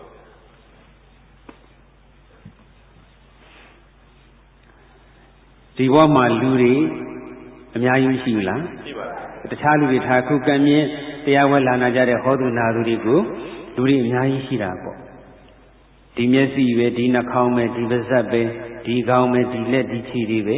ဖွဲ့စည်းပုံတွေကအတူတူပဲမဟုတ်ဘူးလားဒါပေမဲ့လူတရားနဲ့တရားမျက်နှာချင်းတူရဲ့လားတူပါဘူးတော်တော်အံ့ဩစရာကောင်းတယ်နော်ပကြီးဆွဲမဲ့ဆိုတော့မျက်လုံးလေးဆိုလည်းဒီလိုလေးဆွဲလိုက်နှာခေါင်းလေးဆိုလည်းဒီလိုလေးတက်လိုက်တူတူပဲပေါ့ဟိုပကြီးဆရာဆိုတော့လည်းတွတ်ပြီးဆိုရင်လည်းတွတ်ပြီးပုံဟိုဘက်တစ်ခွက်မှလည်းတွတ်ပြီးဒီဘက်တစ်ခွက်လည်းတွတ်ပြီးပုံတော့တူတူပဲပေါ့နော်ဒါပေမဲ့တွတ်ပြီးနဲ့ဘိုက်ကလေးကျတော့တူရဲ့လားမတူဘူးဒီမျက်စိဒီနှာခေါင်းပဲအဲ့ဒါခုဒီမှာရှိတဲ့လူတွေလည်းတရားနဲ့တရားခန္ဓာကိုယ်ဖွဲ့စည်းပုံအခြေခံသဘောတရားအရတူပေမဲ့ပုံသဏ္ဍာန်တွေမတူကြဘူးအဆင်းတွေမတူကြဘူးအကျိတ်အသွင်လေးတွေမတူကြဘူးတဏ္ဍာန်လေးတွေမတူကြဘူးအဲ့ဒါအတိတ်ကကံဆိုတာရှိခဲ့လို့ပဲဒီဘဝမှာကွာဆိုတော့တချို့ဆိုလည်းရုပ်ချောတယ်တချို့ဆိုလည်းရုပ်ဆိုးတယ်ပေါ့အဲ့တော့ရုပ်ချောတဲ့ကုသိုလ်တွေလုပ်လို့ရုပ်ချောတယ်ရုပ်ဆိုးတဲ့အကုသိုလ်တွေလုပ်လို့ရုပ်ဆိုးတယ်ဆိုတော့အခုအမိဝမ်းတွေကကျွတ်လာပြီးတော့မှရုပ်ချောတဲ့အလုပ်တွေရုပ်ချောကြောင်းအလုပ်တွေရုပ်ဆိုးကြောင်းအလုပ်တွေလုပ်နေတာဟုတ်ရဲ့လားဟုတ်ပါဘူးဟုတ်ဘူးမွေးကလေးကချောတယ်ဆိုတဲ့ဆိုတာကပါပြီးသားပဲနော်ဒီဘဝမှာရုပ်ချောကြောင်းအလုပ်တွေဟောမေတ္တာတွေပို့တယ်တန်ရှင်းရည်လုပ်တယ်မျိုးမျိုးလုပ်နေပဲမဲ့လို့လေအတိတ်ဘဝမွေးကလေးကရုပ်ဆိုးတဲ့လူကလည်းသိုးနေတာပဲမဟုတ်လားဟိုတောက်ပမှုနဲ့ကုသိုလ်အရှင်ဝါနဲ့ဒီကြည်လင်တန့်စင်တာဆက်ဆံမှုရှိတဲ့ကတပိုင်းတကနာပေါ့နော်ပင်ကိုရုပ်ကတော့ဟိုဒီဘဝရုပ်ချောကြောင်းကုသိုလ်တွေဒီမျက်စိလဲတာတွေဘာတွေကြောင့်ချက်ချင်းကြီးပြောင်းသွားတာမျိုးမဟုတ်ဘူးရုပ်ချောနေတဲ့ပုဂ္ဂိုလ်လည်းဒီဘဝမှာအမိဝမ်းကကျွတ်လုပ်ပြီးကမှခုနတမျက်စိလဲတာတို့ဘာလို့ကုသိုလ်တွေလုပ်လို့ချောတာဟုတ်ရဲ့လားမဟုတ်ပါဘူးဗျာမဟုတ်ဒါဆိုတော့ ဘဝတစ်ခုခုကကံတစ်ခုခုဆိုတာရှိခဲ့ပြီလူချင်းတူပါရဲ့နဲ့အကျိုးပေးတွေမတူတာကိုကြည့်ချင်းဖြင့်အတိတ်ကံတွေဆိုတာရှိခဲ့ပြီဆိုတာခံမှန်းလို့မရဘူးလားရပါတယ်ဗျာရှင်းရှင်းလေးနော်နောင်ဘဝယုံမို့တော့ကဘာမှမခက်ဘူးအဲ့ဒီဘဝမှာလူတွေတရားနဲ့တရားအကျိုးပေးမတူတာကိုကြည့်လိုက်ယုံနဲ့ကိုပဲသူတို့ရဲ့အကြောင်းတရားတွေမတူလို့ပဲအဲ့ဒီအကြောင်းတရားဆိုတာကလည်းဒီဘဝအမိဝမ်းကကျွတ်မှလောက်တာမျိုးမဟုတ်ဘူးအရင်ဘဝကပြုခဲ့တဲ့အကြောင်းတရားတွေဒီဘဝမှာလုပ်တဲ့အကြောင်းတရားတွေလည်းရှိတာပေါ့စာမှုပဲအောင်တာနဲ့မအောင်တာစာကျက်တဲ့လူအောင်မယ်မကျက်တဲ့လူမအောင်ဘူးဒါကတော့ဘာမှမဆမ်းဘူးပေါ့နော်အဲ့တော့အကျိုးပေးမတူတာတွေကိုကြည့်ခြင်းအချင်းအတိတ်ဘဝဆိုတာရှိခဲ့ပြီဒါဆိုရင်အတိတ်ဘဝဆိုတာရှိရင်တော့ဒီဘဝမှာလုပ်တဲ့ကောင်းကျိုးကောင်းကံဆိုးကံတွေကောင်းတဲ့လို့ဆိုတဲ့အလုပ်တွေအကျိုးပေးဖို့တဲ့နောင်ဘဝဆိုတာလည်းရှိဖို့မလိုဘူးလားလိုပါတယ်ဗျာလိုတယ်ဒါဆိုရင်နောင်ဘဝဆိုတာလည်းယုံမှုဘာမှမခက်ပါဘူးနော်တရားဘာဝနာတွေအားထုတ်လို့ရှေးဘဝတွေနောက်ဘဝတွေမြင်နေဆိုတော့ပြောစရာကိုမလိုတော့ဘူးဝိပဿနာဘာဝနာအလုပ်ကိုအားထုတ်လို့ရုပ်တရားနာမ်တရားလေးတွေဖြစ်လိုက်ပြက်လိုက်ဖြစ်လိုက်ပြက်လိုက်နဲ့အကြောင်းကျိုးဆက်ဆက်ပြီးဖြစ်ပြနေတာကိုတကယ်တွေ့သွားတဲ့ဆိုရင်ကိုကံကံရဲ့အကျိုးကိုယုံကြည်တဲ့ဉာဏ်ကခိုင်မြဲသွားတာပါတချို့အနောက်နိုင်ငံသားတွေနောက်ဘဝဆိုတာလည်းမယုံပါဘူးရှေးဘဝဆိုတာလည်းမယုံပါဘူးဒါပေမဲ့တတိပဋ္ဌာန်ဝိပဿနာအလုပ်ဟာပစ္စုပ္ပန်မှာစိတ်အေးချမ်းစေနိုင်တယ်လို့ကြားဘူးနားဘရှိတော့စမ်းပြီးအားထုတ်ကြည့်တယ်အားထုတ်ရင်းနဲ့စိတ်တွေလည်းအေးချမ်းလာတယ်ယုံနံလေးတွေအကြောင်းကျိုးဆက်ပြီးတော့ဖြစ်ပြက်နေတာပြက်ပြီးတော့လည်းရမတော်ထပ်ဖြစ်တယ်ဖြစ်တာလေးကလည်းတည်မြဲမနေဘူးပြက်သွားတယ်ဒါလေးတွေကွက်ကွက်ကွင်ကွင်ရှင်းရှင်းလင်းလင်းကိုယ်ပိုင်ဉာဏ်နဲ့ကိုယ်ပိုင်မျက်စိနဲ့ပဂတိမျက်စိနဲ့တော့မဟုတ်ကိုယ်ပိုင်ဉာဏ်မျက်စိနဲ့မြင်လာတဲ့အခါကျတော့အတိတ်ဘဝဆိုတာလည်းရှိတယ်အနာဂတ်ဘဝဆိုတာလည်းရှိတယ်ပစ္စုပ္ပန်တစ်ခုတည်းမဟုတ်ဘူးဆိုတာသိမသွားဘူးလားပစ္စုပ္ပန်တဲ့တဲ့ကိုရှုပြီးတော့ပစ္စုပ္ပန်မှာဖြစ်နေတာကိုမြင်ခြင်းအပြင်အတိတ်အနာဂတ်ကိုလည်းသိသွားတာပဲဒါကြောင့်နောင်ဘဝကိုမယုံတဲ့ပုဂ္ဂိုလ်ဟာအတန္တပုဂ္ဂိုလ်ဘုရားနဲ့ဝေးတဲ့ပုဂ္ဂိုလ်ကြောင်းမြန်လှမ်းလို့ရှိရင်နောင်ဘဝကိုယုံကြည်တဲ့ပုဂ္ဂိုလ်တန္တပုဂ္ဂိုလ်ပေါ့နောက်တစ်ခုကအာမိတသက္ခုကပုဂ္ဂိုလ်လောကီစည်းစိမ်ဥစ္စာတွေကိုပဲမြင်တတ်တဲ့မျက်စိရှိတဲ့ပုဂ္ဂိုလ်လောကမျက်စိပဲရှိတဲ့ပုဂ္ဂိုလ်ဓမ္မမျက်စိမရှိတဲ့ပုဂ္ဂိုလ်ပေါ့တစ်ဖက်မြင်ပုဂ္ဂိုလ်ပေါ့နော်ဟိုအန္တတုတ်တန်နေတဲ့ကြည့်လိုက်လို့ရှိရင်မြတ်စွာဘုရားဟောထားတာနှစ်ဖက်မြင်ပုဂ္ဂိုလ်ရှိတယ်တစ်ဖက်မြင်ပုဂ္ဂိုလ်ရှိတယ်သုံးလုံးကံပုဂ္ဂိုလ်ရှိတယ်ပုဂ္ဂိုလ်သုံးမျိုးကြားဘူးရမလားလောကီစည်းဝါးပဲရှာတတ်ပြီးတော့ဓမ္မစည်းဝါးမရှာတတ်ဘူးဆိုရင်တစ်ဖက်မြင်ပုဂ္ဂိုလ်လောကစည်းဝါးရောဓမ္မစည်းဝါးရောမရှာတတ်ဘူးဆိုရင်တော့သုံးလုံးကံပုဂ္ဂိုလ်နှစ်ဖက်ကံပုဂ္ဂိုလ်လောကစည်းဝါးရောဓမ္မစည်းဝါးရောနှစ်မျိုးလုံးရှာတတ်တယ်ဆိုရင်နှစ်ဖက်မြင်ပုဂ္ဂိုလ်ဒါကလည်းအကြောင်းကျိုးဆက်ဆက်နေတာခုနနောင်ဘဝဆိုတာမှမယုံဘူးဆိုရင်တော့အာမိတသက္ခုစီဝါလောကီစည်းစိမ်မျက်စိပဲရှိတော့မှာပေါ့တရားမျက်စိမရှိတော့ဘူး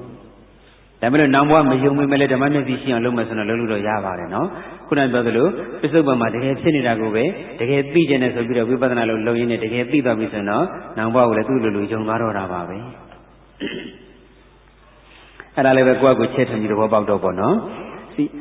်လောကီစီးပွားရေးမျက်စိပဲရှိပြီးတော့ကုသိုလ်စီးပွားရေးမျက်စိမရှိဘူးဆိုရင်ဒါအတန္တပုဂ္ဂိုလ်ဘုရားနဲ့ဝေးတဲ့ပုဂ္ဂိုလ်အခုဒီနေ့ကံမြင့်တရားနာပိဋကမြတ်ဆိုတော့လောကမျက်စိရောဓမ္မမျက်စိရောနှစ်မျိုးလုံးမရှိဘူးလာ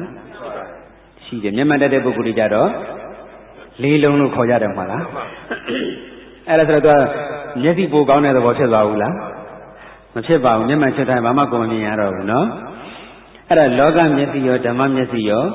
မျက်စိနှမျိုးလုံးရှိမှတန်တပုဂ္ဂိုလ်ဘုရားနဲ့နေပါတယ်လောကီစီးပွားရေးရှာကျင်တဲ့လောက်ရှာဓမ္မမျက်စိမရှိကုသိုလ်တရားတွေအာမထုတ်ဘူးဆိုရင်တော့ဘုရားနဲ့ဝေးနေမှာပါပဲနောက်ဆုံးတစ်ခုကတော့ဇီဝိကထာယပပစီတပုဂ္ဂိုလ်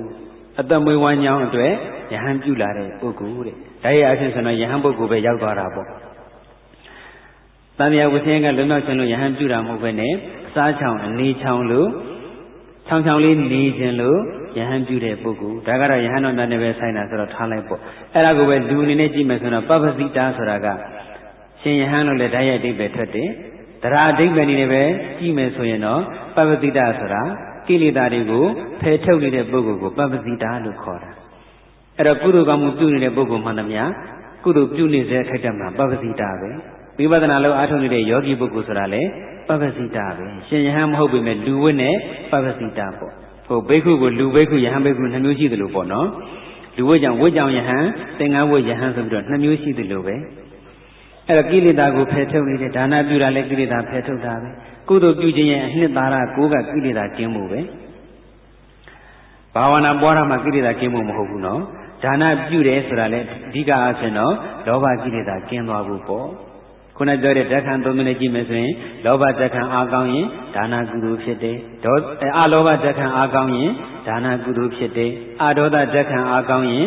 သီလကုသိုလ်ဖြစ်တယ်အမောဟဓက္ခံအားကောင်းရင်ဘာဝနာကုသိုလ်ဖြစ်တယ်အဲ့တော့ကုသိုလ်ကောင်းမှုတွေပြုကိလေသာတွေကိုဖယ်ထုတ်တဲ့နေရာမှာပြစ္ဆုတ်ပန်ជីវချမ်းသာဖို့တန်မြာជីវချမ်းသာဖို့ဆိုတဲ့ဒီជីវချမ်းသာတဲ့ဆိုတဲ့လွန်ရင်ဆက်လိုက်တော့သာဝတိကျမ်းမှာရေးပြည့်စုံတာပြောတာပါပဲနော်အဲ့တော့ဒီလောကီကောင်းကျိုးတွေကိုမျှော်လင့်တောင်းတပြီးတော့ကုသိုလ်ကောင်းမှုပြုနေတယ်ဆိုရင်ဒါအတ္တမဝဉ္ဇဉ်အတွက်ကိလေသာနှင်ထုတ်နေတာအတ္တမဝဉ္ဇဉ်အတွက်ကုသိုလ်ပြုနေတာပေါ့ဟိုတန်တပုဂ္ဂိုလ်ရဲ့ပထမအင်္ဂါနဲ့ခက်ဆင်ဆင်လေးဖြစ်သွားတာပေါ့နော်အဲ့တော့ဦးဇင်းတို့ဟိုပစ္စုပန်ជីវရေးအတွက်ကုသိုလ်ကောင်းမှုပြုတဲ့ပုဂ္ဂိုလ်ဟာပစ္စုပန်ဇီဝစာဝိနည်းရေးလို့ကိုလုပ်နေတာနဲ့အတူတူပဲအဲ့ဒါပစ္စုပန်ជីវဘုကုသိုလ်ပြုနေတယ်ဆိုမှတော့ဒီကုသိုလ်ကြောင့်စာဝိနည်းရေးတွေပြည့်စုံမှုဥဒိတာနဲ့မတူဘူးလားတူနေပါဗျာတူတူပဲဒီတော့ကုသိုလ်ပြုတယ်လို့စကားအရပြောမယ်တကယ်တမ်းကျတော့စာဝိနည်းရေးလို့လုပ်နေတာပဲနောင်ဘဝជីវချမ်းသာဖို့အတွက်ကုသိုလ်ကောင်းမှုပြုနေတဲ့ပုဂ္ဂိုလ်ဟာပစ္စုပန်စာဝိနည်းရေးလောက်ရတာအားမရလို့နောင်ဘဝစာဝိနည်းရေးကိုခုကလေးကကြိုပြီးတော့လုံနေတာမဟုတ်ဘူးလားမှန်ပါကွယ်ကွယ်ညာနဲ့ချက်သဘောပေါက်တော့နော်ချိန်ကစီးတော့မှာအဲ့ဒါအတ္တမွေးဝမ်းကြောင်းအတွက်ယဟန်ပြုတဲ့ပုဂ္ဂိုလ်တနည်းအားဖြင့်သာဝတိရေးကျမ်းမာရေးလောကီစည်းစိမ်ဥစ္စာတွေပြည့်စုံမှုအတွက်ကုသိုလ်ကောင်းမှုပြုနေတဲ့ပုဂ္ဂိုလ်ကိလေသာနှင်ထုတ်နေတဲ့ပုဂ္ဂိုလ်တရားအချင်းတော့ပပ္ပတိတဆိုတာကဝိပဿနာအားထုတ်တဲ့ယောဂီပေါ့နော်တချို့တရားထုတ်တာရှိတယ်နိုင်ငံခြားသွားတဲ့ကိစ္စလေးအဆင်ပြေဖို့ဆိုပြီးတော့တရားထုတ်တယ်လူလည်းမရှိဘူးလားရှိပါပါဗျာရှိတယ်တချို့ကျတော့လည်းယာရုတိုးဖို့တရားထုတ်တယ်လူရှိတယ်တချို့ကျတော့လည်းစီဝတ်တက်ဖို့တရားထုတ်တယ်လူရှိတယ်အဲ့ဒါကိုနာမည်ပေးထားတာရှိပါတယ်ကျေးဇာယောဂီဘာယောဂီတဲ့တော့ကျေးဇာယောဂီဟုတ်လားကျေးဇာဘောလုံးသမားတို့ဆိုတာလူပဲနော်ယောဂီတော့ယောဂီပဲဘာယောဂီလဲဆိုတော့ကျေးဇာယောဂီဒါကတော့ဘယ်အိမ်မှာနေကြမလဲဆိုတဲ့တရားကိုဖတ်ကြည့်ဖို့အဲ့ဒီထဲမှာအကျေပါပါတယ်နော်အဲ့တော့အင်္ဂါ6ချက်ပြည့်စုံသွားပြီပြန်ပြီးတော့ပြောမယ်ဆိုရင်နိဗ္ဗာန်ကိုဥတည်တဲ့ကုသိုလ်ကောင်းမှုရှိတဲ့ပုဂ္ဂိုလ်ကုသိုလ်ရည်တောင်းမြေအားကောင်းတဲ့ပုဂ္ဂိုလ်ဘာဝနာပွားများနေတဲ့ပုဂ္ဂိုလ်သစ္စုပ္ပန်တစ်ခုတည်းမကြည့်ပဲနဲ့နောင်ဘဝတန်တရားကိုလည်းယုံကြည်တဲ့ပုဂ္ဂိုလ်လောကီမျက်စိနဲ့မကဘဲနဲ့ဓမ္မလောကုတ္တရာမျက်စိရှိတဲ့ပုဂ္ဂိုလ်လောကမျက်စိနဲ့မကဘဲနဲ့ဓမ္မမျက်စိပါရှိတဲ့ပုဂ္ဂိုလ်အတ္တမေဒီသာဝတိရေးကျမ်းမာရေးအတွက်ကုသိုလ်ပြုတာမဟုတ်ဘဲနဲ့လွတ်မြောက်ရေးအတွက်ကုသိုလ်ကောင်းမှုပြုတဲ့ပုဂ္ဂိုလ်ဟာဘုရားနဲ့နေတဲ့ပုဂ္ဂိုလ်ဘုရားနဲ့နေဝေးပေမဲ့အဝေးနေမဟုတ်တဲ့ပုဂ္ဂိုလ်အဲ့ဒါရဲ့ဆန့်ကျင်ပဲနိဗ္ဗာန်ကိုဥတည်တဲ့ကုသိုလ်ကောင်းမှုမရှိဘူးကုသိုလ်ရည်တောင်းမြင်အာမကောင်းမဲ့အကုသိုလ်ရည်တောင်းမြင်ဒီအားကောင်းနေဘာဝနာမပေါ်ဘဲနဲ့လောကီအယံကမ္မဂုဏ်ချမ်းသာတွေနဲ့ပဲအချိန်ကုန်နေတယ်ဒီဘဝပဲထည့်တွေ့တဲ့နောင်ဘဝလုံးဝထည့်မတွက်ဘူးလောကီမျက်စိပဲရှိတယ်လောကုတ္တရာမျက်စိဓမ္မမျက်စိမရှိဘူးအတ္တမေဝညာချောင်းလည်းဘူးပဲယဟန်ပြုတယ်တနည်းအားဖြင့်သာဝတိရေးကျမ်းမာရေးပြည့်စုံမှုတပဲကုသိုလ်ကောင်းမှုပြုတယ်ဆိုရင်ဘုရားနဲ့အနေနီးပြီမဲ့အနီးနေမဟုတ်တဲ့ပုဂ္ဂိုလ်အနေဝေးတယ်လို့အဝေးနေတဲ့ပုဂ္ဂိုလ်ပါပဲကဲဒါဆိုရင်တရားကမပြည့်စုံပါဘူးလားဘာဝတ္ထုကြောင့်မှမပါတော့ပေါ့နော်ဒါကလည်းအနာတပိတ္တိရဲ့သမီးသုလသုဘတာကိုအကြောင်းပြုပြီးတော့ဟောတာပါပဲသုလသုဘတာကဘာသာခြားပုဂ္ဂိုလ်မိစ္ဆာဒိဋ္ဌိပုဂ္ဂိုလ်နဲ့အိမ်အောင်ကြတော့ရောင်းနောက်ဆိုတော့မှဆိုတဲ့အတိုင်းသွားနေရတယ်။သာဝတိနဲ့ယူဇနာ120မပေါင်း960ဝေးတဲ့မြို့မှာသွားနေရတယ်။ရောက်ခမရီကိုးကွယ်တာကအဝတ်လုံးဝမဝတ်ဘဲနေတဲ့တက္ကရုံပုဂ္ဂိုလ်ကြီးကိုကိလိုပြောတော့ဂျိန်းဘုန်းကြီးတွေပေါ့နော်။အဲ့ဒီဂျိန်းဘုန်းကြီးတွေကိုးကွယ်တာဆိုတော့မင်္ဂလာအခမ်းအနားတွေဘာတွေလုပ်တော့ဒီဂျိန်းဘုန်းကြီးတွေကိုဒီချွေးမကိုရှ िख ိုးခိုင်းတယ်သုလသုဘတာကိုရှ िख ိုးခိုင်းတယ်ဒါပေမဲ့မရှ िख ိုးဘူးမရှိခိုးတော့ရောက်ခမတွေကစိတ်ဆူပြီးတော့နင်တို့ကငါတို့ဘုန်းကြီးကြတော့အရှက်မရှိဘူးလေဘာလေးနဲ့ပြောတယ်နင်တို့ဘုန်းကြီးတွေကတော့ဘလို့ပုဂ္ဂိုလ်မျိုးတွေလဲဆိုတော့မေးတော့မှအဲ့ဒီမှာသုလသုဘတာကယဟန်ကြီးရဲ့ဂုံပုဒ်ဒီပြောပြဂုံတွေကလည်းအကောင်းကြီးဖြစ်နေတော့အဲ့ဒီဘုန်းကြီးတွေနင်အခုပင့်ပေးနိုင်မလားဆိုတော့ပင့်ပေးနိုင်ပါတယ်အဲ့ဒါညနေချမ်းလေးညလေးပန်းရှစ်စုပ်ကောင်းကင်ကိုပြစ်လွတ်ပြီးတော့တရားမှုရှိတဲ့တန်ဃာတော်900ကိုမနက်ဖြန်ဆွမ်းစားကြဖို့ဆွမ်းစားပင့်လိုက်တယ်။မိုင်ပေါင်း960ကနေလှမ်းပြီးတော့ပင့်လိုက်တာပေါ့နော်။ဗီဇာလှမ်းပို့လိုက်တာပေါ့။ အဲ့ဒါမြန်လေးပန်းဖြစ်စောကကောင်းငင်ကနေလွှင်းပြီးတော့သွားတာပေါ့ဟိုစကတ်တုံးကြီးတို့ဘာလို့ထက်တောင်မြန်သေးတယ်နော်အဲ့ဒါလွှမ်းသွားပြီးတော့ဟိုမှာတာဝတိဇေတုံအကြောင်းမှာမြတ်စွာဘုရားခုလိုချင်းပေါ့လေတရားဟောနေတာပိဋကတ်တွေဟောပြီးတော့ဟောနေတဲ့ချင်းတရားဟောပလင်ရဲ့အထက်ကမျက်နှာကျက်ဒီမှာမျက်နှာကျက်တော့မရှိဘူးနော်အဲ့ဒါတရားဟောပလင်ရဲ့မျက်နှာကျက်ဒီဂရီဘာတွေနဲ့လှုပ်ထားတဲ့မျက်နှာကျက်ပေါ့လေအဲ့ဒီမျက်နှာကျက်မှာသွားပြီးတော့မျက်လေးပန်းတွေကပန်းမျက်နှာကျက်ကလေးဖြစ်နေတယ်အဲ့ဒါတရားဝဲလည်းပြီးရောအနာရပင်သတိရမြတ်စွာဘုရားမနေ့ပြန်ဘုရားတပည့်တော်ရဲ့အိမ်ဘုရားမှုရှိတဲ့တန်ခါ900ဆွမ်းစားကြွတော်မူပါဆိုတော့မြတ်စွာဘုရားရှင်ကတကားတော့နောက်ကျသွားပြီဆွမ်းစားရှေ့ကတယောက်ကဥသွားပြီအဲ့တပည့်တော်ရဲ့ရှေ့မှာဘယ်သူမှလည်းဆွမ်းစားပင်တာမတွေ့လိုက်ပါလားသိရဲ့သမီးသုလသုဘတာကပင်လိုက်တယ်အော်အရှင်ပြသုလသုဘတာကဟိုမိုင်မောင်း960ဝေးတဲ့နေရာမှာနေတာပဲဘယ်လိုလုပ်များလှမ်းပင်လိုက်တာလဲဆိုတော့မှအပေါ်မှာတွေ့ရလားအဲ့ဒီမျက်လေးပန်းမျက်နှာချက်ဟာတင့်သမီးပို့လိုက်တဲ့ဖိတ်စာပဲဆွမ်းစားဖိတ်စာပဲအော်ဒီလောက်မိုင်မောင်း960ဝေးတဲ့နေရာကနေတောင်မှဒီလိုဆွမ်းစားပင်လို့ရသလားဖရာဆိုတော့မှအဲ့ဒီမှာမြတ်စွာဘုရားရှင်ကငါဖရာနဲ့မိုင်မောင်းများစွာယူဇနာပေါင်းများစွာဘလောက်ဝေးတဲ့နေရာမှာပဲရှိတန်တပုဂ္ဂိုလ်သူတော်ကောင်းပုဂ္ဂိုလ်ဖြစ်မယ်ဆိုရင်ငါဖရာရဲ့အနည်းနာမှာရှိနေတာနဲ့အတူတူပါပဲအတန်တပုဂ္ဂိုလ်ဖြစ်နေမယ်ဆိုတော့ငါဖရာရဲ့အနည်းနာမှာကတ်ထိုင်နေပြီမယ်ငါဖရာရဲ့အဝေးမှာရှိနေတာပါပဲဆိုပြီးတော့ခုနကထာလေးခေါ်လိုက်တာပါပဲနော်ဒါဝိထုကြောင့်ကတော့အကျဉ်းချုံလိုက်တာပေါ့ဟောပြောခြင်းလည်းတဏှာကြီးပြီးသွားပြီဖြစ်တဲ့အတွက်ဦးဇင်းတို့ရဲ့အနေဝေးပြီမယ်အဝေးနေမဟုတ်ပါတရားကိုဒီနေရာမှာပဲညီကုံချုပ်ပါတော့မယ်အပမဒိနသံပါဒိတာအပမဒိနမမိမလဲရောမပေါ့မဆ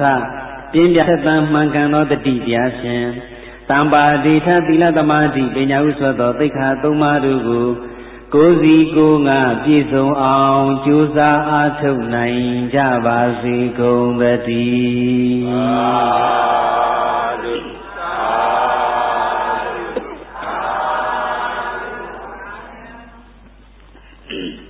ယနေ့